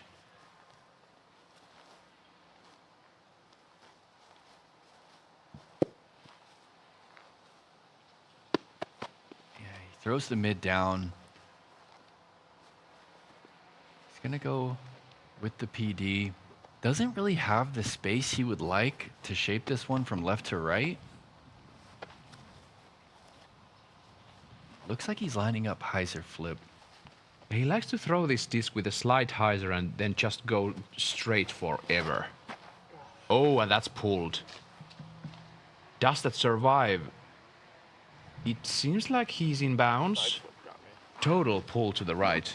Yeah, you could hear him talk about the footing right there. Disc was on the side slope, and small differences in the footing can lead to big differences in the release, and that was his biggest miss of the day.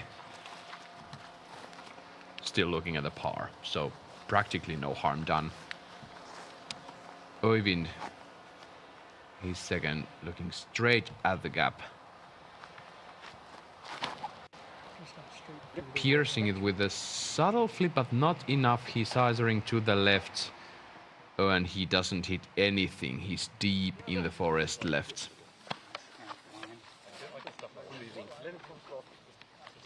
See if Bradley Williams can show them how to approach here on number 12.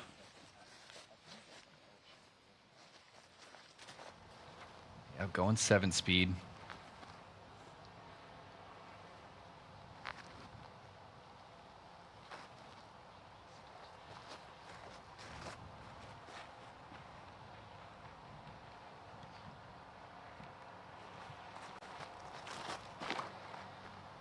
Yep, turning this one over, this is gliding.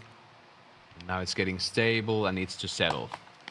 It sure does, and Bradley Williams inside C1, about 7 meters left. Quality approach shot with his neutral T-bird after a great drive. Why Saki? Much further than we initially thought. Death putt into the headwind doesn't matter. He's our solo leader at this point. Yeah, through 13 holes, he's taking the lead. Anttila takes the bogey.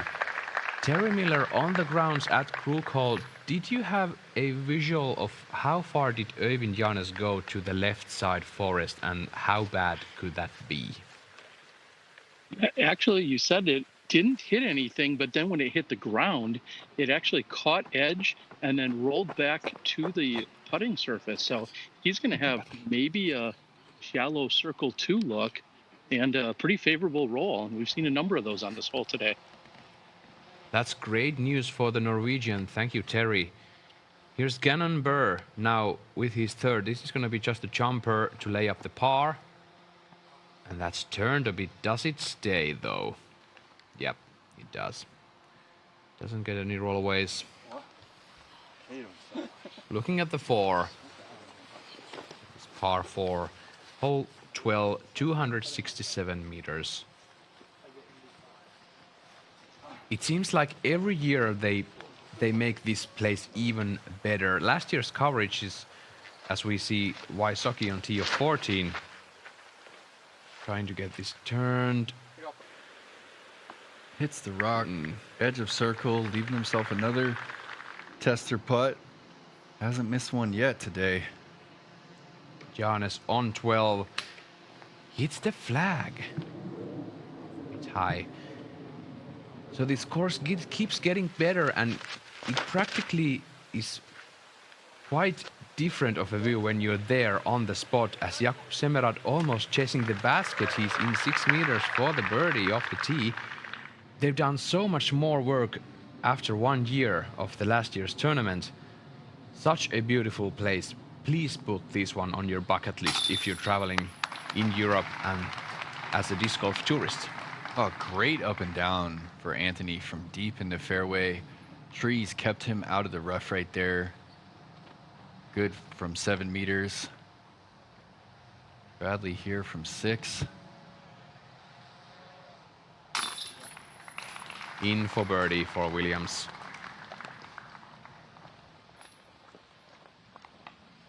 It's Bradley going to 6 under par after 2/3 of this first round played. And Burr for par. Grabs it. 8 down through 12. Wysocki's 9 down through 13. These are remarkable numbers.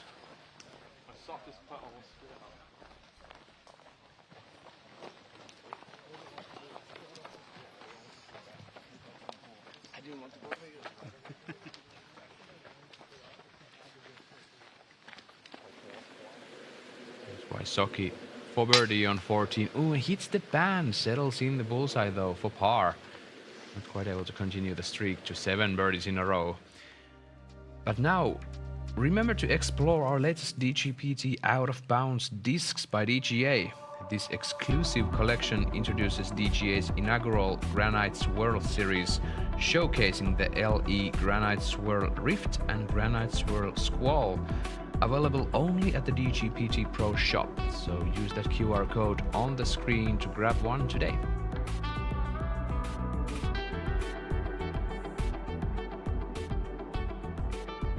Such a treat to be out here, Krokhol. Just 20 kilometers southeast of the city center of Oslo, but it really feels like you're out in it.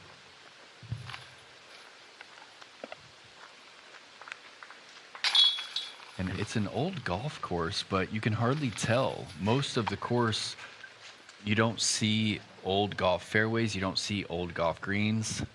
How can you play ball golf in these kind of surroundings? The ball is going everywhere. It just doesn't stay still. Yeah, this property was meant for disc golf. And we are lucky to have this property here. Thank you for all the volunteers making this event possible. All the other people on the top 10 finished their round earlier today, but Richard Wysocki and Gannon Burr still on the course, 14 and 12 holes done. So if we don't see double digits today, I'm very surprised.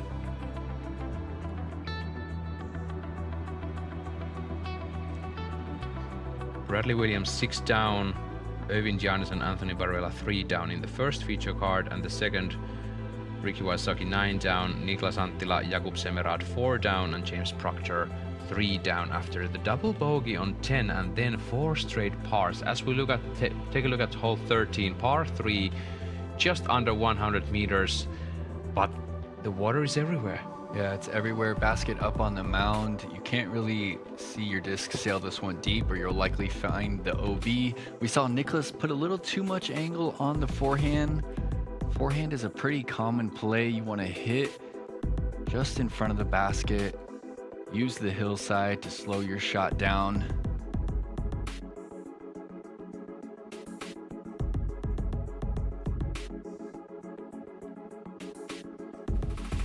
Joona Heinonen also doing solid work today. He's still bogey free.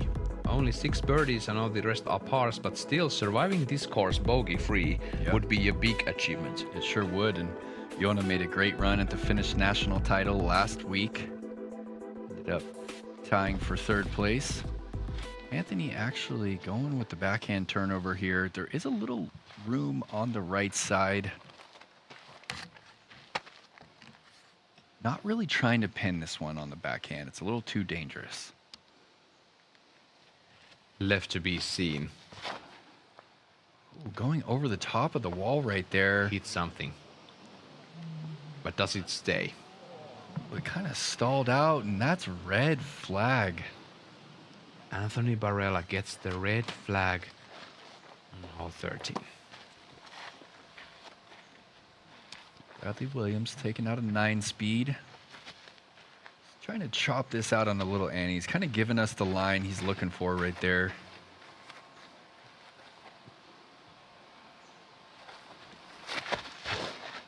Stable fairway driver, overstable even. Yeah, so he was looking for the Annie. He just kind of hit it dead flat. Leaves you a pretty scary putt right there. That's 9 meters, looking at death.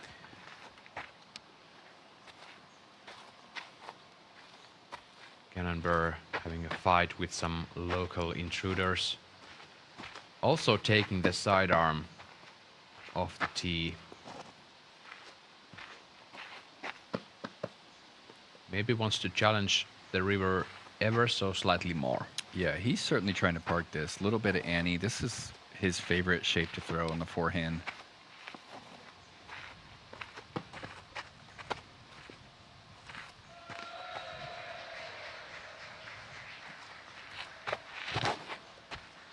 Such a powerful flick on the wrist. And Gannon Burr skips on top of the mound and just rolls out of the bullseye. Quality work from the young Burr.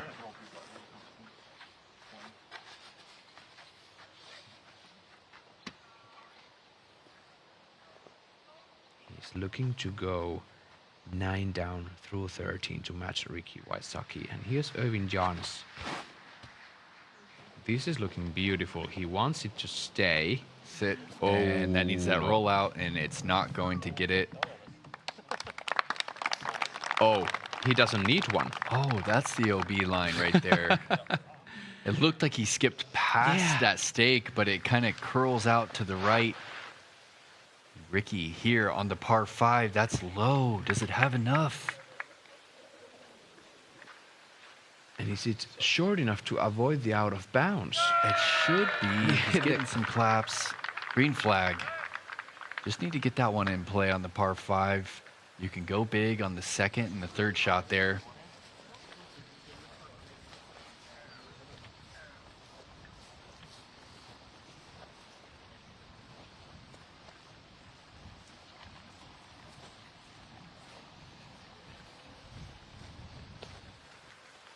Niklas Anttila now tee of 15.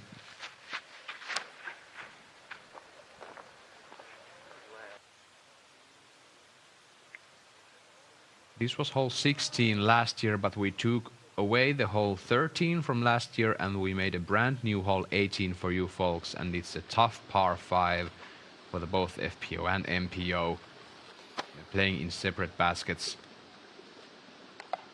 And those out-of-bounds lines on hole 15 have been brought inwards towards the fairway, and now we're going to see Anthony Barella putting for par on 13. And this can get dicey.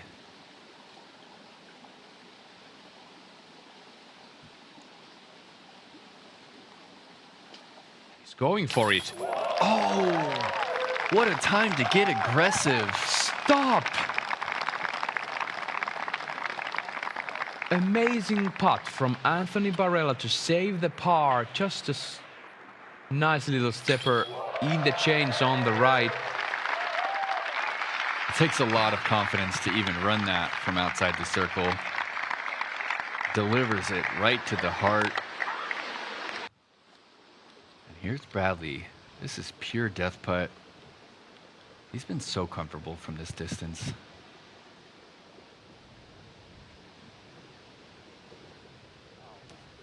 Oh no. Does that roll out of bounds or did it stay? It looked like it took off.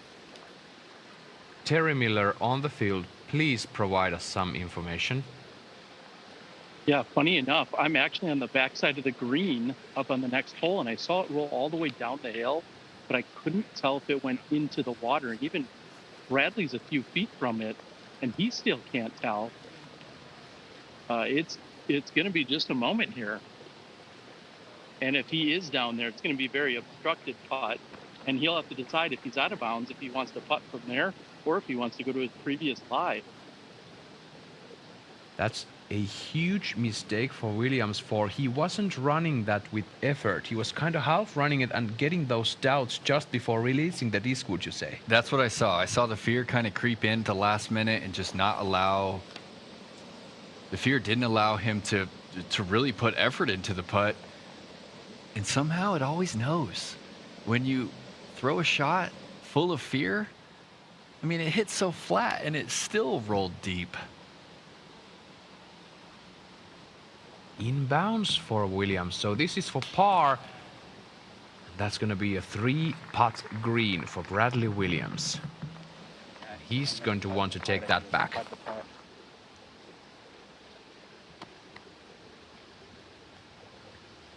And I'm going to check a little bit of headwind here.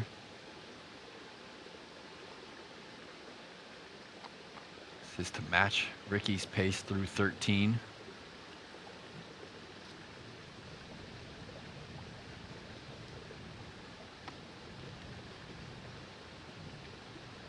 .6 meters to the pin. He saw what happened to Bradley Williams, and he's not going to make the same mistake. Gannon Burr in the heart for 9 down through the last 11 holes.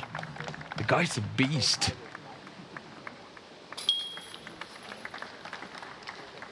We have another short par 3 coming up here.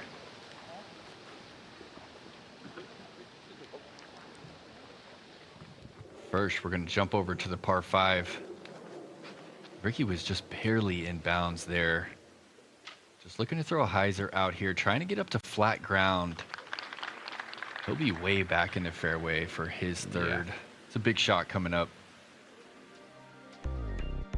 Amazing things happening at the Krokhol Open, and here is the leaderboard at this moment. Ricky Wysocki and Gannon Buhr tied to the top with 9 under par, chasing down that magical double digits for the opening day. Joona Heinonen 7 down through 17 holes, so he's got 1 birdie more. And he's got the distance for the last hole 18, but we are not there yet, folks. We're gonna fly over hole 14. We should have the double mandatory on these 2 birches here. I like that. It'd be fun.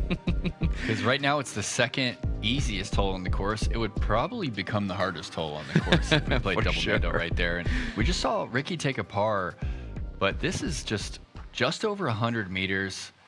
It's a chip shot either way you look at it. That's so bad. And that looks like it's fading a little early. And Gannon Buhr skipping down, but he's not in the creek. No, he's safe. That's a pretty big misfire, though, on one of the easier holes out here at Krokhol.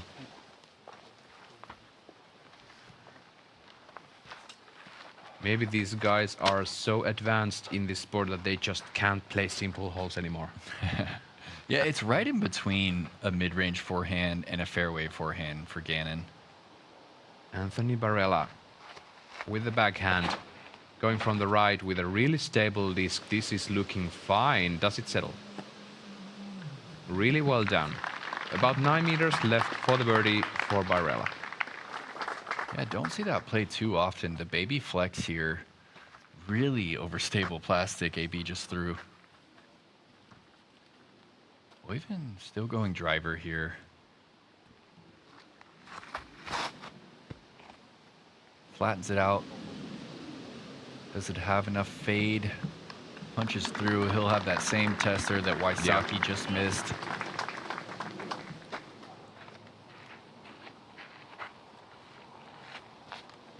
Bradley going putter. If there is a guy on the field who can make these slower disc turnovers, it's Bradley Williams. That's one reason I was thinking otherwise when he chose to go high over on hole 11. Look at this Nate Perkins. Bradley Williams there, 4 meters away for the birdie. Beautiful turnover. Yep, full control here. A little bit of Annie out of the hand. It's going to get back to flat and just start to slow down. Just a little bit of fade. Couple steps outside the bullseye. Wysocki now throwing 3 on this par 5, 300 meters to the dot. He's pin high, but talking about staring at nothingness. Another big death putt there. Left himself a little more than he would have liked on that third shot and just kind of bled that putter over to the right. Let's see if he can correct off his last missed putt on 14. Gannon's going to walk up to this 14-meter uphill look. Now, Nate, you've been traveling through the States for years on end. Do you have any course in mind where you would compare this Krokhol to? Yeah, I think it's a solid blend between Brewster and Fox Run over in Vermont. And I thought that when I first showed up here. And then it turns out that the course designers had those properties in mind when they put this course in the ground. That's some great insight. And this is something that we don't quite often find in Europe. We have these beautiful ups and downs, but then we have those grassy fairways there because of the origins of the ball golf course. And here's Ricky Wysocki for one more. Oh, look, that's more out there at 11, 12 meters, and it just buries it. And, you know, that's the difference right there between the Bradley 3-putt and the potential champion right there. Ricky Wysocki just burying that one. A little nose down just over the rim. Buhr for birdie. Tickles the chains. It's not going to be a birdie. Yeah, a little timid right there from Gannon. Not really a hole you want to hit the cage and see it roll back on. And Wysocki is your solo leader. He's the first man on the field to accept the 10 down double digits score into his card. Anttila for par about 6 to 7 meters away. Yeah, kind of a tricky win for him too, a little right to left. Oh yeah. And I mean 4 down here is practically fine, but he's still 26th in the leaderboard. Yeah, it's respectable. I feel like if you want to stay in contention here, you need to be more 7-8 under par with what Gannon and Ricky are doing to the course today. Great putt from Oyvind from C2. Here's Barella for the birdie. Air ball at the wrong time. Completely missing the basket from the right. You can see the disc there. He's safe, and there's a creek behind that drop-off. Common theme out here at Krokhol. A lot of these baskets have the potential for death putts. We've already seen several 3-putts on the day.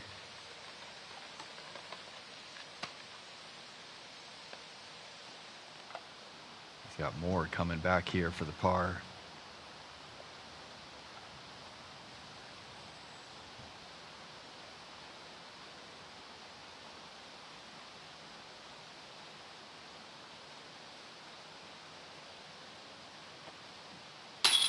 And just barely goes over the cage. The nose angle was, as we have been talking about, you must control those nose angles, and he had it up so the disc was able to scoop over the cage. Let's see this one more time. Wow. Just like that. Back-to-back par putts from Anthony. Great makes, but both of those are still frustrating. 2 of the shortest and easiest holes on the course. He's walking away with pars. And Gannon also drops the par here on number 14. And He's Williams still matching Ricky's pace. Bradley and Oyvind taking birdies. We are on the old hole 17, now hole 16. This is Ricky Wysocki trying to aim this to land, and he does. Great shot from Ricky, looking at another birdie.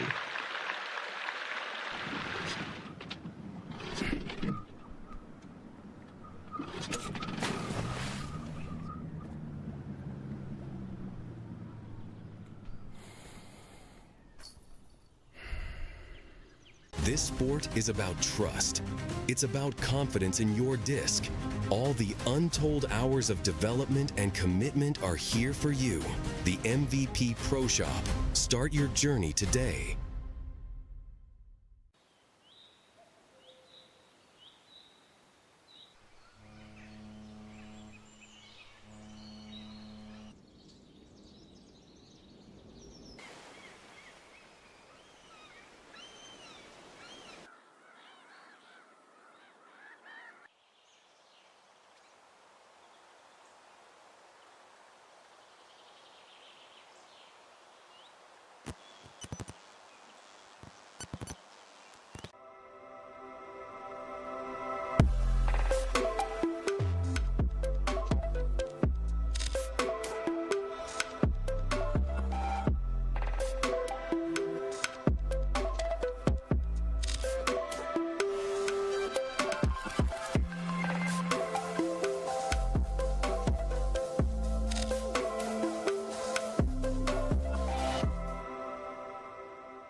To Disc Golf Network. We are live at Krokhol Open, Norway.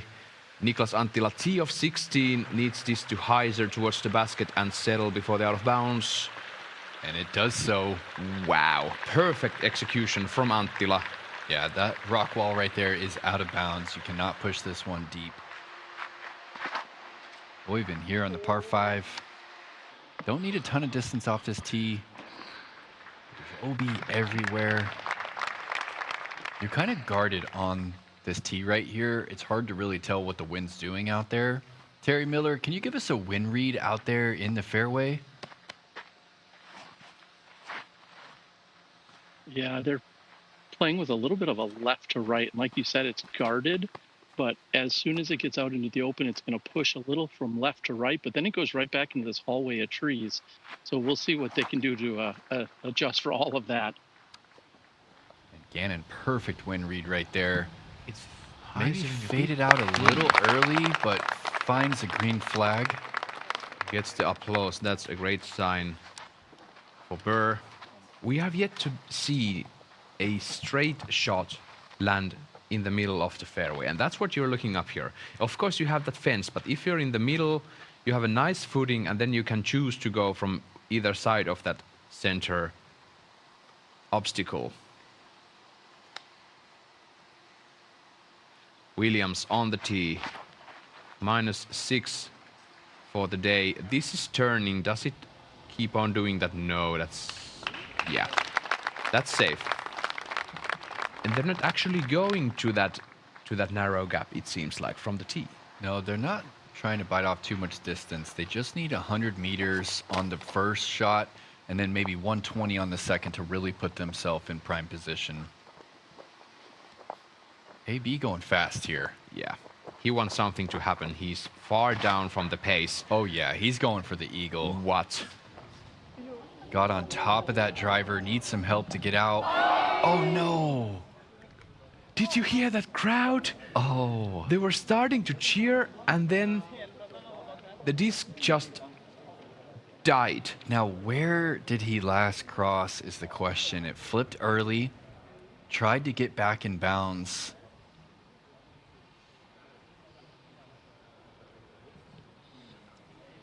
It looks clearly OB from here, but he's taking a second peek at it. I believe he's not going to be judging that anymore. They're going to see that soon enough. But so close for Anthony Barella to being on the fairway. And the reason they have brought those out-of-bounds lines towards the fairway is exactly that. The eagle was on play last year, and now it's kind of not. It's pretty risky if you want it. You need 150 meters off the tee with precision.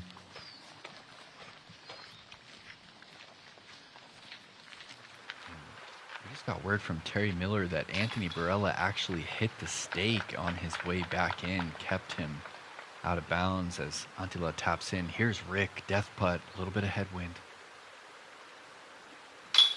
He's 11 down through 16 holes. Look at that, another just buried death putt. Baby nose down. No chance of coming back out. He's 8 down through the last 9. Unbelievable stuff. And the hole 17, I bet that's pretty soft for Ricky Wysoki's level of play. If he gets a solid shot off the tee and then there's just a little toss towards an island green. Anthony Barella, now this is his third. Is he going for the basket still? I don't believe so. No, he's not. He's going to play for par. Going for the Eagles, going to cost AB today. And if Ricky and Gannon are going to continue this come Saturday and Sunday, they're going to be so hard to catch. Yeah, they're blitzing the course right now. It's going to need some lights out tournament from the rest of the field. Joona Heinonen not getting the birdie on the last hole 18, but he's 7 down in the clubhouse. Samuel Hänninen also bogey-free at the moment. He's in the third card with Jeremy Colling, Pekka Hyvönen and Espen Zakarajasen. Putting for birdie on 17 to go 7 down. Good job from Samuel there. And Bradley Williams not able to avoid the bogeys today. He had his first one on hole 13, and now he's throwing 2 on hole 15. Yeah, just going fairway. Little too much hyzer out of the hand, but there's enough space over there. He'll be fine. Might even open up the angle for him.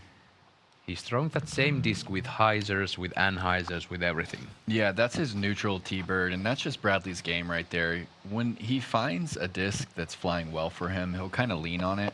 And same with Burr. When he finds a disc, he'll just lean on it.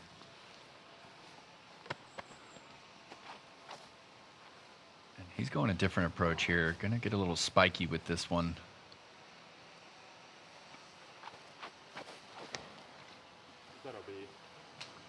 Calling it out of bounds from the hand, but does it settle though? Yeah, strange miss right there from Gannon. Clips that tree. And this course, even though they charged up in the early round, it plays really long and it's really demanding on your body and your mind. And these players have traveled here from far away. The time difference can play something in it, as we were just talking about. And this is a true sake bomb right here. This is huge. That's great. Yeah, he's going to be able to chip the putter in there on the forehand. Yeah, Nate Perkins casually discussed in the studio. I mean, it's incredible how long he's been able to compete at this level. And Ricky not really dealing with the jet lag. He played Swedish Open 2 weeks ago. Just outside the top 10 there, and he's looking for some redemption here in Europe. And Semerad drifting to the right on 17. Anttila will be third on the tee. Yeah, a little bit of head left to right. Kind of got on top of Jakub's Annie right there. Anttila has 2 win reads now. Gonna go with a more overstable 12 speed. Baby flex coming up. And the wind is pushing it. That's just it. But it's finding that stability. It's money.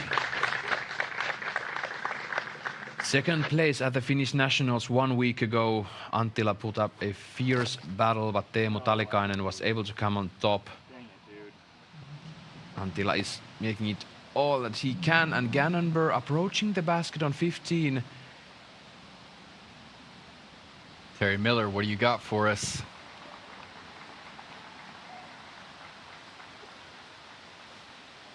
Looks like that one rolled over. I saw it. Yeah, sorry guys, I saw that one come all the way down, hit the OB and just rolled straight down. Gannon's going to have a putt from just inside the circle to possibly still get the par. Yeah, 2 back-to-back mistakes from Gannon. He's going to have to make an uphill putt, save that par.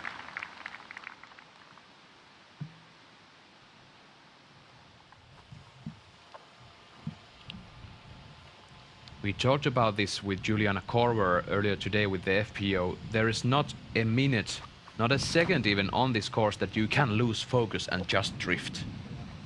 You have to focus on every single shot, and now on this hole, 15, I feel like Gannonburr is struggling way too much comparing his prior holes. Yeah, I felt like he lost focus on his second shot and then just barely pulled that forehand, but it's the wrong place to miss. You really want to miss right and leave yourself a putt. This is where you want to be after 2 shots. Yeah, this is perfect position. We saw this similar shot from Bradley last year, I think 2 days straight. Slight turn. Oh, this might be fading. Oh, it's gone. That's in trouble. Does it settle? Oh, and it barely hangs on. And he gets the green flag. I thought it was certainly hyzering left. Yeah. Had that disc been even slightest amount more stable, that should be gone. Yeah. Getting on the edge at skipping to the creek. But now he's putting for birdie about 7 meters away and uphill. Gannonburr putting for par outside C1. Øyvind Jan is putting for birdie from C2 if he wants to go for it.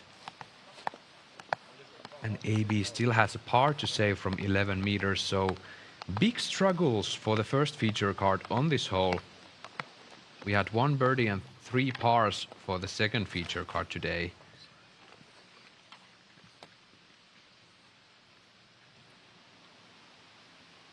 Oh, even left himself too much. Automatic layup from that distance. That's a wise man. He's played this course multiple times and he knows just when to attack and especially when to not attack. You know, I feel like disc golf really needs greens like this. It makes putting so much more interesting when you're faced with so many death putts throughout the round and you're faced with so many moments like, hey, do I lay this up? Do I need to get aggressive here? And we need more of those moments for our pro players when they need to get humble and they need to eat their medicine and not just be able to get it off if they run it and miss the basket or miss the putt. Can AB make 3 deep par putts in a row?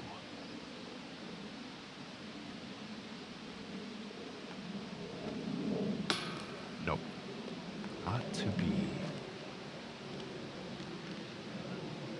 He'll be 9 back of the pace after this hole.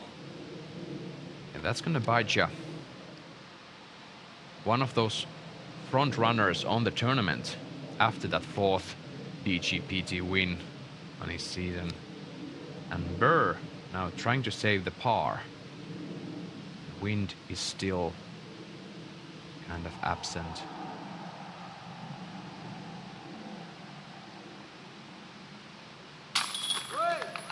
He's there, Nate. He saves it. Yeah, perfect pace on that uphill look. He's going to be shaking his head right there, having to make that for the par. Man, he has some kind of connection with the chains. Now Williams for birdie.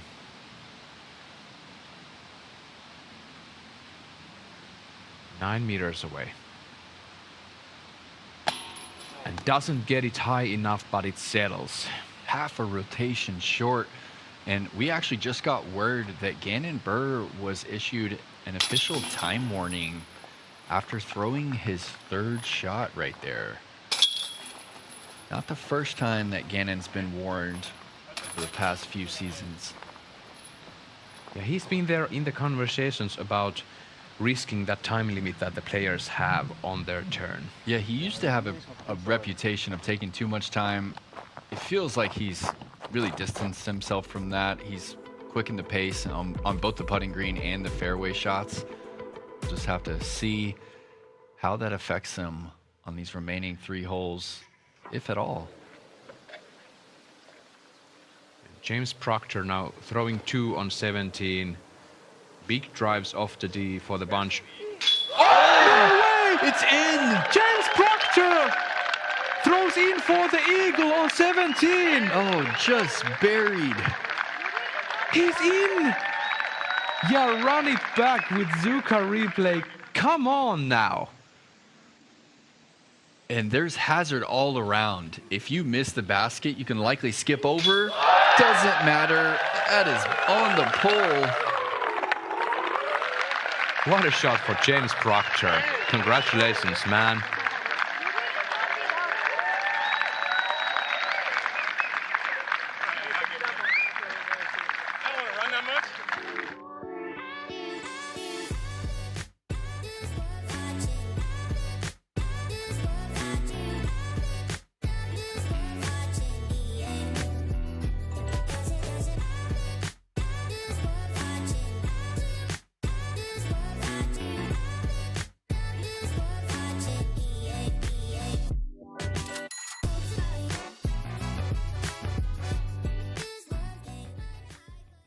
Help! That's a weed. Hey. Leave that poor boy alone. And who are you supposed to be, punk? I'm you, man.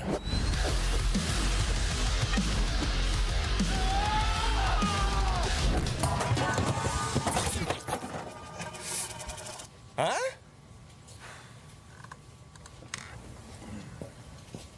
you want to know what a disc is going to feel like before you get it, you have to check out OTB disc. The first thing I'm looking for when I grab a new disc is the feel of the disc. It's got to be confidence instilled. Virtually in your hand tells you what the disc is going to feel like, how heavy it's going to be.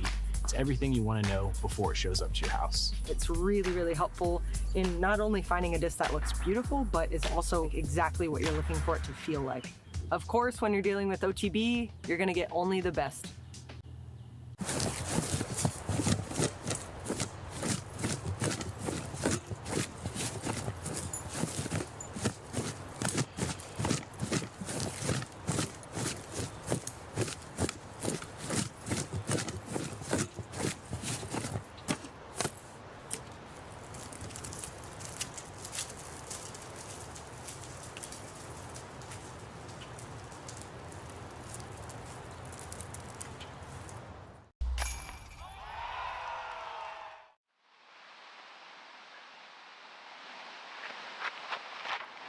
And Bradley Williams on the tee of 16, par 3, downhill 115 meters, an island hole, and Bradley Williams in the bullseye for the birdie. Using all the width he could, controlling the distance perfectly. This is such a touchy shot. Maybe 8 meters descending from tee to green. Cannon gonna go overstable here. Trying to throw a little stall out to the right. Use the stability of this slow disc to kind of drop it down before it reaches the OB deep. Flex out of the hand. He doesn't love it. It's fading out early. Needs to stick. And he does not. Close. Green flag. Green flag. Just barely. He's saved by Nate Perkins here in the booth with me, Esa-Pekka Tupala, for this Krokhol Open 2024. Welcome to see the coverage live from Norway. Such a big time action just a moment ago. James Proctor throwing in for the eagle on 17, and here's Barella on tee of 16. And this is also hyzering a bit, but it looks better. Yeah, he's outside C1, maybe about 12-13 meters left for the birdie. And now Wysocki on 17. This is his second. Yeah, that's in the island, maybe. Yeah, wow, that's in, but death putt coming back from 12 meters, maybe? Yeah, for the birdie. Come on. The guy's on fire, total fire. 12 under? Without any bogeys. We thought 8 down was good about 2 hours ago. Giannis throwing 3 from the drop zone. You have to stick the island, and if you don't, there's a drop zone for you to take. The creek is so near to the basket on hole 16. Wysocki is waiting for his turn to tee off on 18. He's looking serious, and he's looking in the game. He does look extra serious today. And Terry Miller, is it difficult for the spectators to choose whether to follow the second feature or the first feature right now with Ricky being so hot?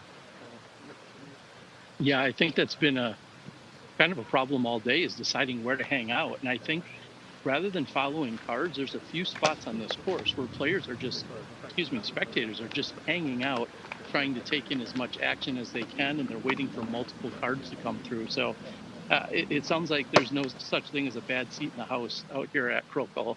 And these guys are definitely getting all of their money's worth today. Thank you, Terry. And that also speaks towards great design from the course managers. Gannon Burr putting for birdie on hole 16 to go double digits. Oh, he doesn't like it. He does not like it. Oh, and he really doesn't like it. Look at this. It up. I haven't seen that kind of a putting come out of Gannon Burr's hands in a while. No, he kind of looked over at the camera like, sorry, I'm going to do this. Sorry, folks and fans back home, not going for it. How about Barella? He needs this to stay in the race. Desperately needs one. Staring at the sun. That's a bit, but that's out from the left side.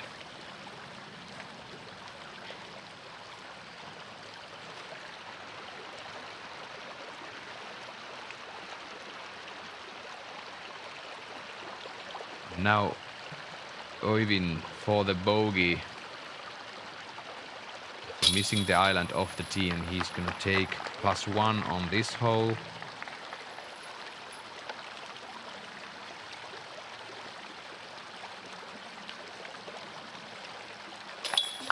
And Williams tapping in the birdie, and Bradley Williams suddenly in the mix, 7 down through 16 holes.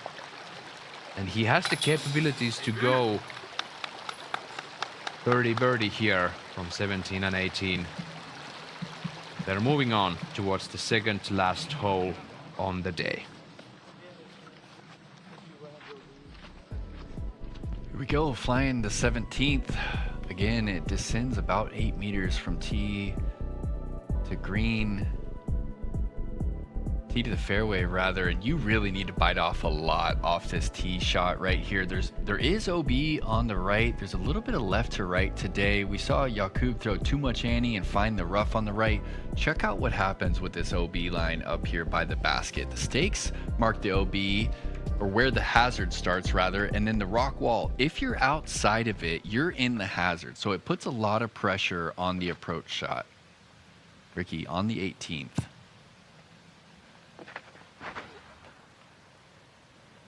Got the nose down. Can it get back on Heiser? This is massive. Going absolutely bonkers off the tee. Oh my goodness. The Saki bomb is alive and well. Did he go too far? That's my point. He's looking at woods. He doesn't have a look to the green.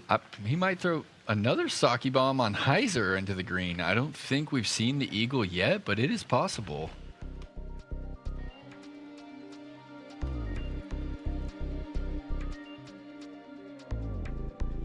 Disc golf season is in full swing, people. Here are your upcoming Disc Golf Network events. Don't miss a moment and subscribe today for Disc Golf Network. We got the European Open next week on Disc Golf Network Pro. We got the European Disc Golf Festival, Ledgestone Open, and Idlewild coming at you with the basic subscription. Make sure not to miss a moment.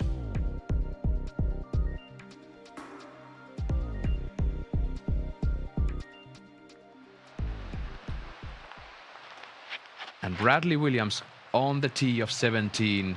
Such a beautiful shot off the deep tee, looking down, but Bradley Williams actually turning this one over. Yeah, you can see that wind kind of play with this disc a little bit of left to right, gusting right now.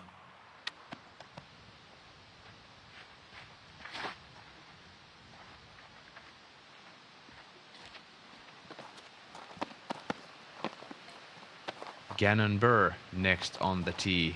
230 meters. Few meters downhill too. Heiser flip, this is also headed to the right. Look out, folks, there in the woods. That had no chance of coming back.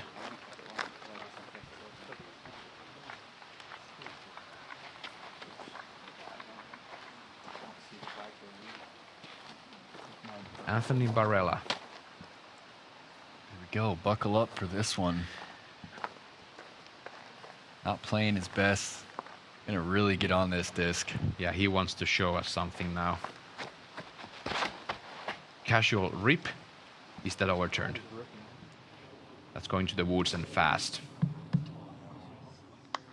I would really love to see that one fly. Even after hitting the tree, it's a huge shot. I wish we could have one spare camera on Anthony Barella for the whole weekend long. He's not going to be in the lead card tomorrow for sure, and he has some things to settle up with this course. And Jarn is actually slipping on the tee pad and fading to the left. And there is OB over there. And we just got word from Terry Miller that Gannon Burr actually rolled all the way back out into the fairway. Wow. Are we good? As we take a look at this second shot from Jakub Semerad on hole 18. Par 5, 303 meters. Just beautiful, gorgeous, picturesque hole 18. This is a brand new one. We've never seen this before up until this weekend. And Jakub is going to the second landing zone down on the green, and he's there looking at the basket behind that little pond. Terry, you're on the ground, and after Gannonburr got that warning of the time violation, has his game been more quicker, should we say? Can it be seen from his game at this point? Yeah, that only happened a hole and a half ago, so we haven't seen too many opportunities. You saw him just lay up and not really think about that previous putt too much. So maybe that factored in. Maybe had he not had a warning, he would have given that one more thought and more time. So we'll see what he does here on the approach, but pretty incredible. Just as you guys saw that go into the nosebleeds, all of a sudden, like 10 seconds later, it just comes rolling back out into the backside of the hill. So he might have a chance to still get up and down. Hoyven, on the other hand, did go out of bounds from what I saw. That's tough luck for the Norwegian. Just a slight slip up on the turf. Gannon, while he rolled out, is he going for the island? He's got a go for it disc and a layup disc. It's a really uncomfortable spot to attack from. You're going all hyzer, you can't see the pin, you're throwing it over the OB. And it looks like he put the driver down, gonna lay this one up. Was thinking about it for sure, and that's gonna be an easy toss for the par. And we actually last year, I just can't recall who was the player, but he threw the disc towards the island, he missed it short, and the disc cut edge and rolled between two of those rocks and into the island. I remember that shot. We saw that on coverage multiple times. Here's Wysocki, he's second, and he's looking fine to 13 under if that's close to the basket. Oh, I mean, he threw it about 160 meters, maybe further off the tee, and then he's able to just chip it way out left. Now he's looking at, what, 35 meters back at the green for a 13 under par. Some notable statistics from Richard Wysocki, brought to you by Paragon Disc Golf. C2 in reg 94%, and still just 90% in C1X, 21st on the list. Yeah, he's missed one green. Circle 2 in regulation. That is an incredible statistic for the Krokhol disc golf course. He's going to shatter the course record here.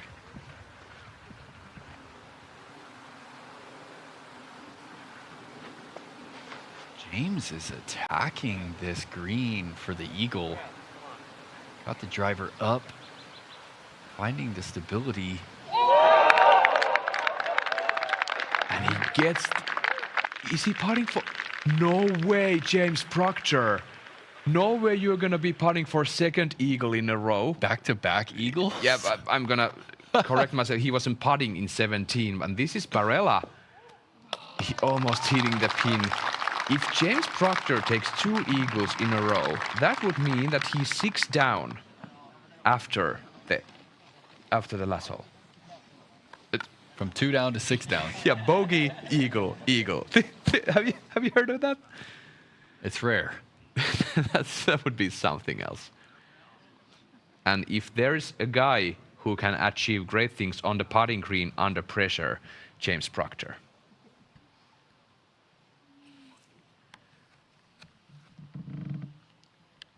Oyvind Jarnes. And this is now his 5th. He went out of bounds 2nd time. That's This needs to go. Oh, he finds it. Looking at the double bogey, however.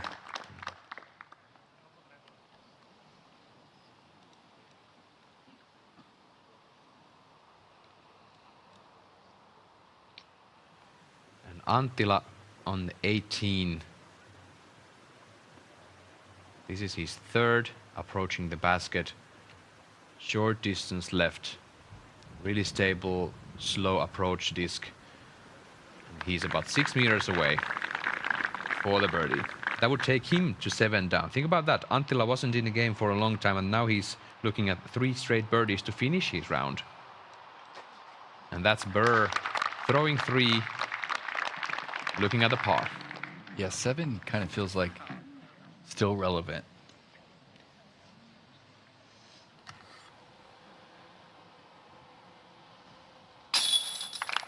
Giannis takes the double bogey, and he's not happy for a reason. This is one of the softer holes on the course. You really want to have this one.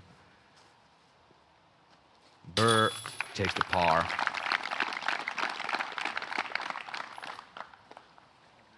I still can't wrap my head around that James Proctor is putting for eagle. Another eagle in a row as Bradley takes a beautiful birdie from 2 meters. And he's 3 down through the last 4 holes, and they're headed towards the last hole of the round. And here's Proctor for the eagle.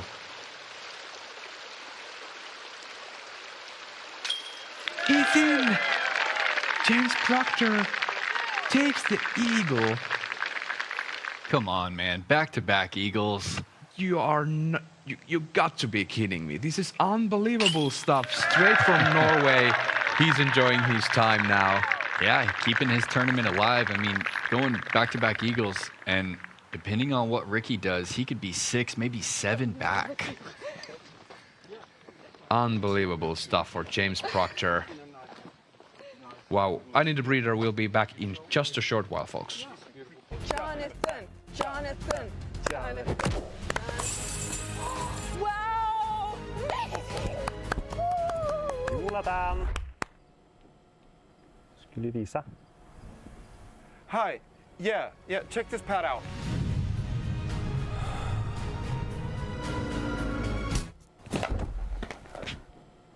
I think you should use your wrist a little bit more. Why not? Is he okay? Yeah, he's fine.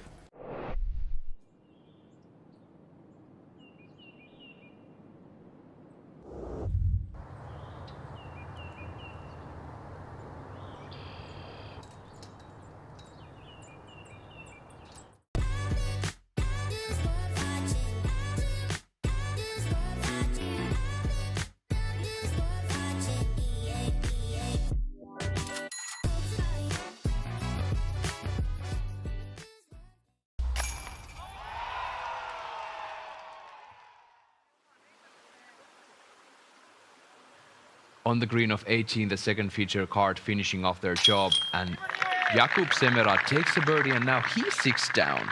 Yeah, good finish to the day. Nice 9-meter putt, give you some confidence for tomorrow. Nicholas up first, that must mean Ricky is just outside the bullseye there.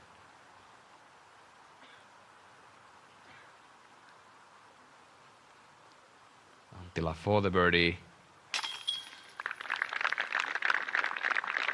And this would be 4 in a row for Ricky Wysocki. 10 down through the last 11 holes.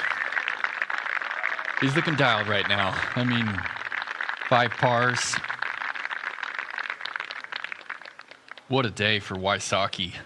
You don't want to give Ricky Wysocki 3 to 4 strokes ahead. No. On the second day. That is going to be unofficially in the 1080 range. That's going to be for sure, without any bogeys. His closest competitor is 4 back. Gannon's at 9 with just 1 hole to play. Here's Williams. Downhole tee shot. Yeah. Par 5, 303 meters downhill, brand new hole. 2 landing spots, but practically the MPO is playing for the later area, and Bradley Williams avoiding the out of bounds. And how far are they looking to throw? 120, 150? I believe that's in the 140, 150 range for sure.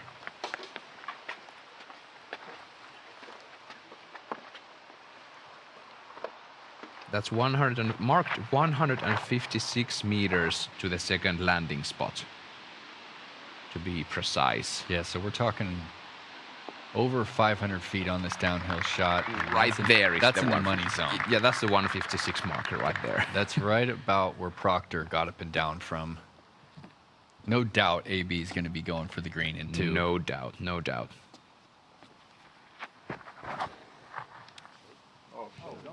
Gannon kind of pulled that one. And Burr, big troubles. Can he get through?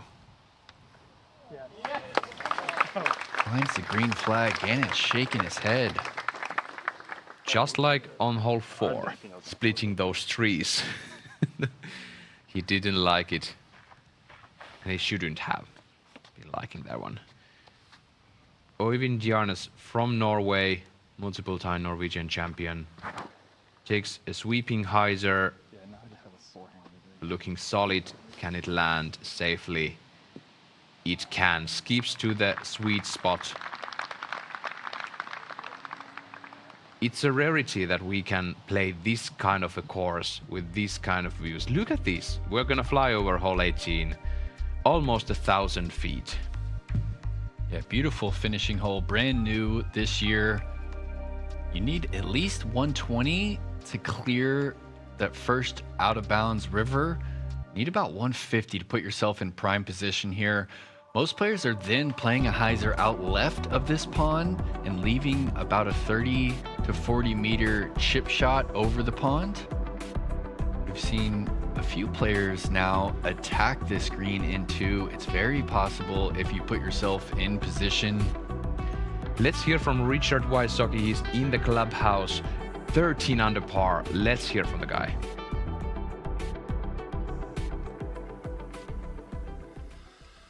Ricky Wysocki is back. Man, how do you feel about that round?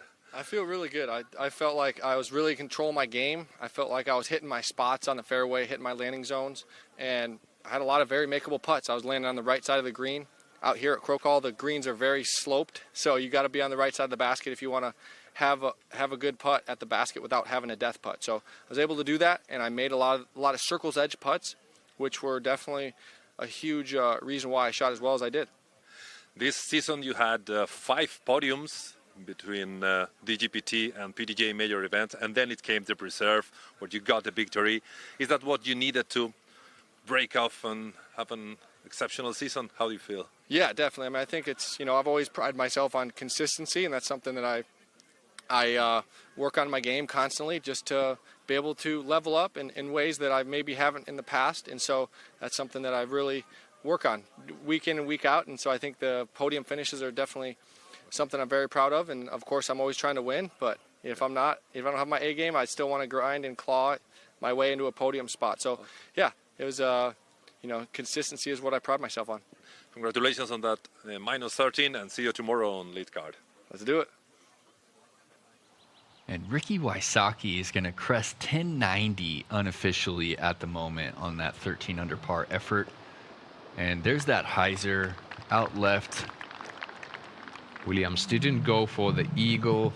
He's 8 down at this moment, and he's looking at the safe birdie if that lands close to the basket. And that would be 9 down. That would tie Gannon Burr at 9 down. Gannon has 4 straight pars. Jarnes throwing to the left. That's safe. Yeah, you have all the space in the world out there.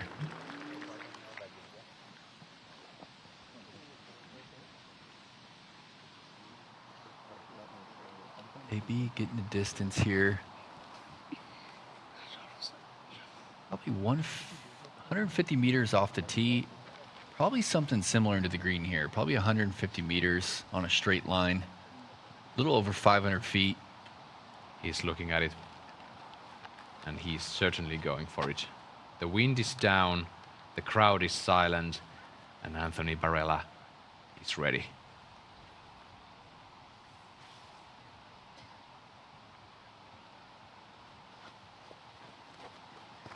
And it's off. Huge force over. Oh my gosh. Oh, it's unraveling. This is bound for the circle. And just deep. Oh, checks up short. He's putting for eagle. He's putting for eagle. 15 meters straight death putt. Now, what a crowd-pleasing shot right there. That putt that Anthony Barella has left, would you somehow compare that to the USDGC hole 17 with the hay bales? He's looking straight at the out of bounds. It's pure death putt. They're similar in the tension, but this tournament has years to go before we can start making that comparison to one of the most famous holes all time. And that is true, although this tournament could be defined by the winner here if that kind of a putt should be made on the last green of the course. I love this new hole. I love how it's setting up. Love to have an eagle potential to finish a round. If someone needs to go for this on the final day, they can. Gannon Buhr now going with the forehand. Wow, and he is attacking the green in two. This is a big forehand. Wow. Does he have it This today? is risking out of bounds long. No, that's out. Is it? Or is the... I can't tell where that OB line wraps. Terry Miller, can you see from your spot in the fairway? Gannon is shaking his head. Is he OB? Give us the answers. Yeah, I'm not near the actual disc, but I believe I saw the spotter give us a red flag, and hence the quiet lull that came over the crowd. He's going to be out of bounds. You can see there on this flyover, the out of bounds is about 3 to 4 meters away of that fence that Gannon hit, but we couldn't quite see the second out of bounds stick on the green side of the pond. So he gets aggressive. He's going to pay the price here, and Bradley Williams might be switching spots with Gannon. And Gannon could still decide that he's going to lay that up and take a par. So he would be 9 down, and then Bradley Williams, if he takes the birdie, he's going to tie Buhr. But some big separation inside those cards for Gannon and Bradley are tickling that 9 down round. Of course, in the second card, Ricky just blew everybody out. Although Anttila, Proctor, and Semerad playing 6 to 7 down for the round, which is a great result. And then on the third card, Samuel Hänninen coming on top with 6 strokes over Pekka Hyvönen. Samuel played 7 down. Hjalte Jensen and Roland Kerr playing 4 to 5 down in the fourth card. Yeah, good bounce back for Samuel. And here's Williams, and this is Heisering. It's fading out. Ooh, he'll have 14 meters for his birdie. Yeah, that's not the shot that Williams wanted here. No, you don't want to leave that much putting back toward the water. There is a really good chance that Ricky will have 4 strokes heading into round 2.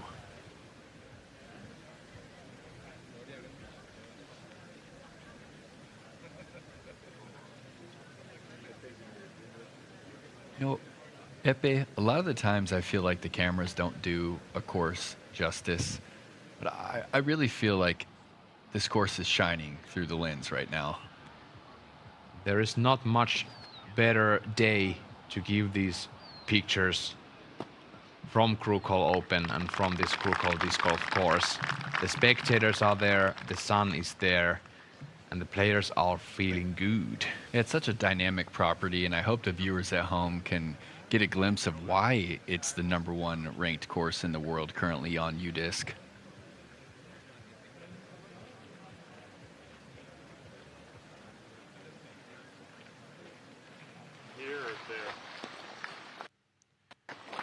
Just a couple of putts to make for the first feature card. On the opening day of Krokhol Open 2024, we are visiting Sigerud, Norway.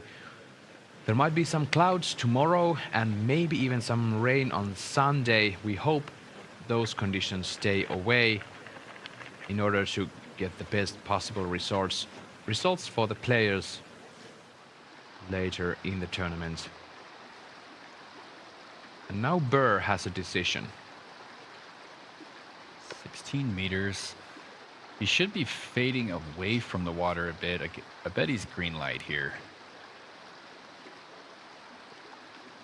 For the birdie after the out of bounds.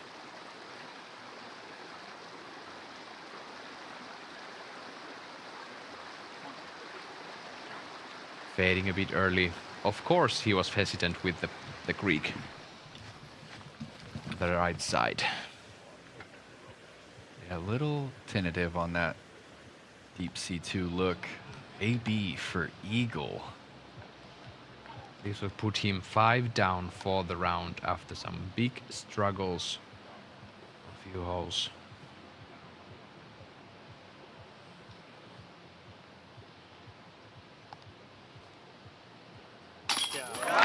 Count that in! Anthony Barella takes the eagle on the last hole. Straight toward the water. Once again, didn't matter. Look at this little baby step. This putt is deadly when it's on. In the heart for Anthony Barella. Going birdie eagle. It's going to mean a lot for his tournament. He's going to be 8 back of Wysocki. I don't think the door is totally closed, but he's going to need some help.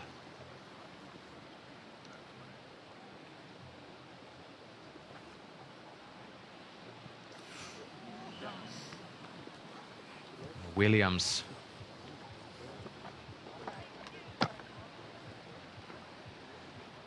Did I see that correctly? Not just going for it from Bradley.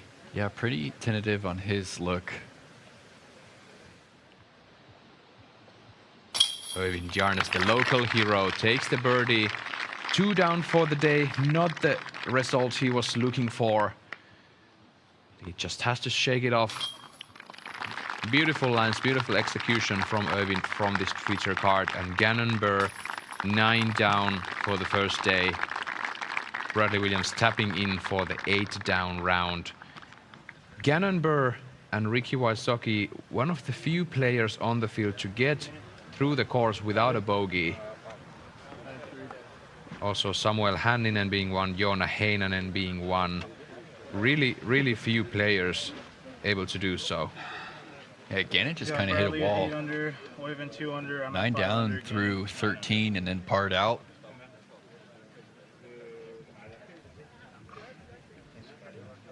Thank you for having me. Okay, again tomorrow? Yes, perfect.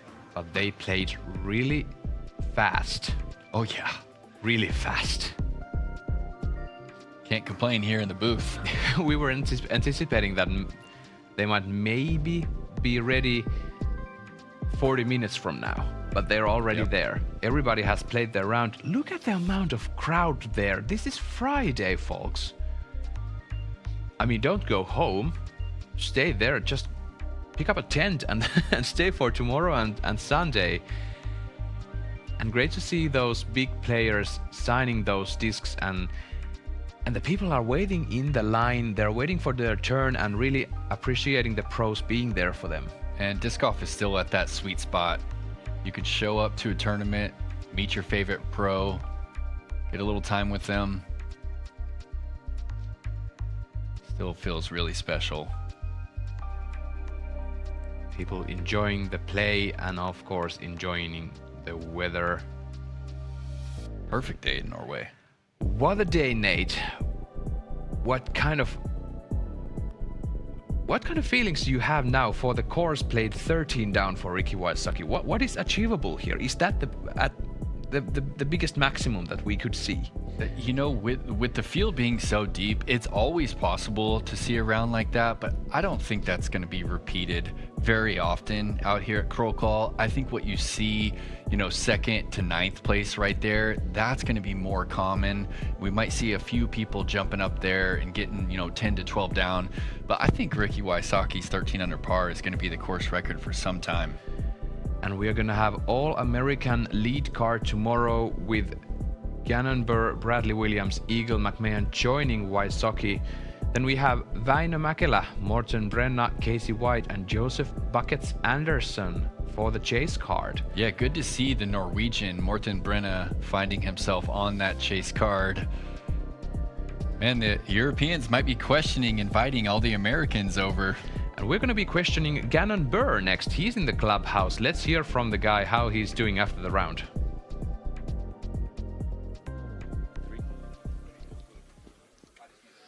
Gannon Burr, excellent run here on the clubhouse. How do you feel about your performance? It was good. Started off hot. Got a lucky break on hole 4, and that kind of propelled me. You know, I didn't miss any putts. Didn't Made all my circle 1 putts, I believe, and a couple circle 2s. So, I mean, it was overall pretty solid. Obviously had a little bit of a slow finish to the round with 5 pars in a row. Just got a little bit nervous toward the end. I know I'll play better tomorrow, so that's good. Yeah, absolutely. How do you feel playing here in Europe? How do you feel about those European courses and those big European crowds that were following your card? Yeah, it's a whole different atmosphere over here. It's very professional, which I like. I think it's going to take our sport to a new level. I mean, this property is unbelievable. It's definitely the most beautiful course I've ever played my whole life. And 18, I think, is probably my favorite finishing hole we've played in disc golf so far. It's set up for success.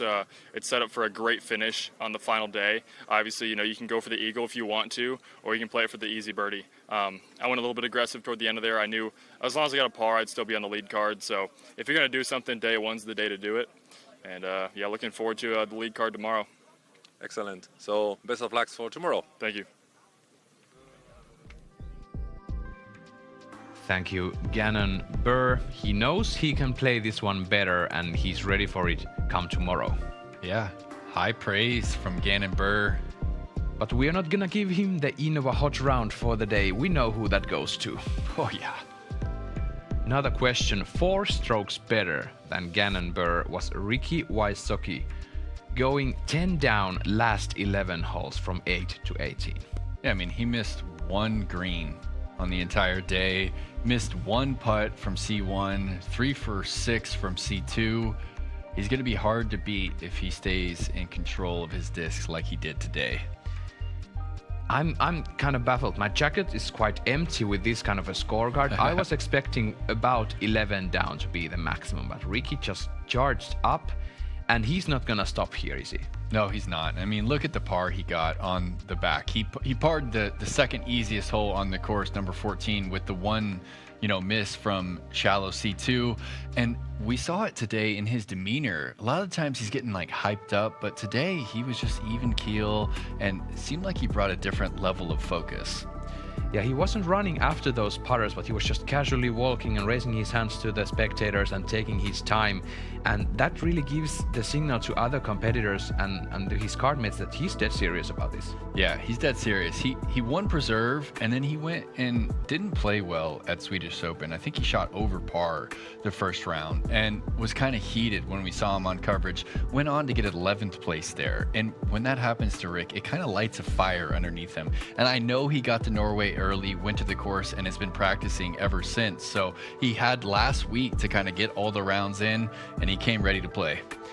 And we have one more thing to talk about today, or do we have to talk about it? I think we know what's the OTB shot of today. I think so. James Proctor's throw in for eagle on 17. It's got to be. What do you think? Such a cool moment, and that kind of follows the path from Øyvind Janes from last year taking the eagle on hole 2, but now we had James Proctor on the old hole 17, on old hole 18 was it? And yeah. Nowadays it's hole 17. That was such a cool shot, but let's see what they picked for us. OTB shot of the day, MPO Friday on Krokhol Open. It's certainly this one. High hyzer with an approach disc. Look at this, right on the pole. Oh. Maybe in with no chains. Down in the bottom of the basket.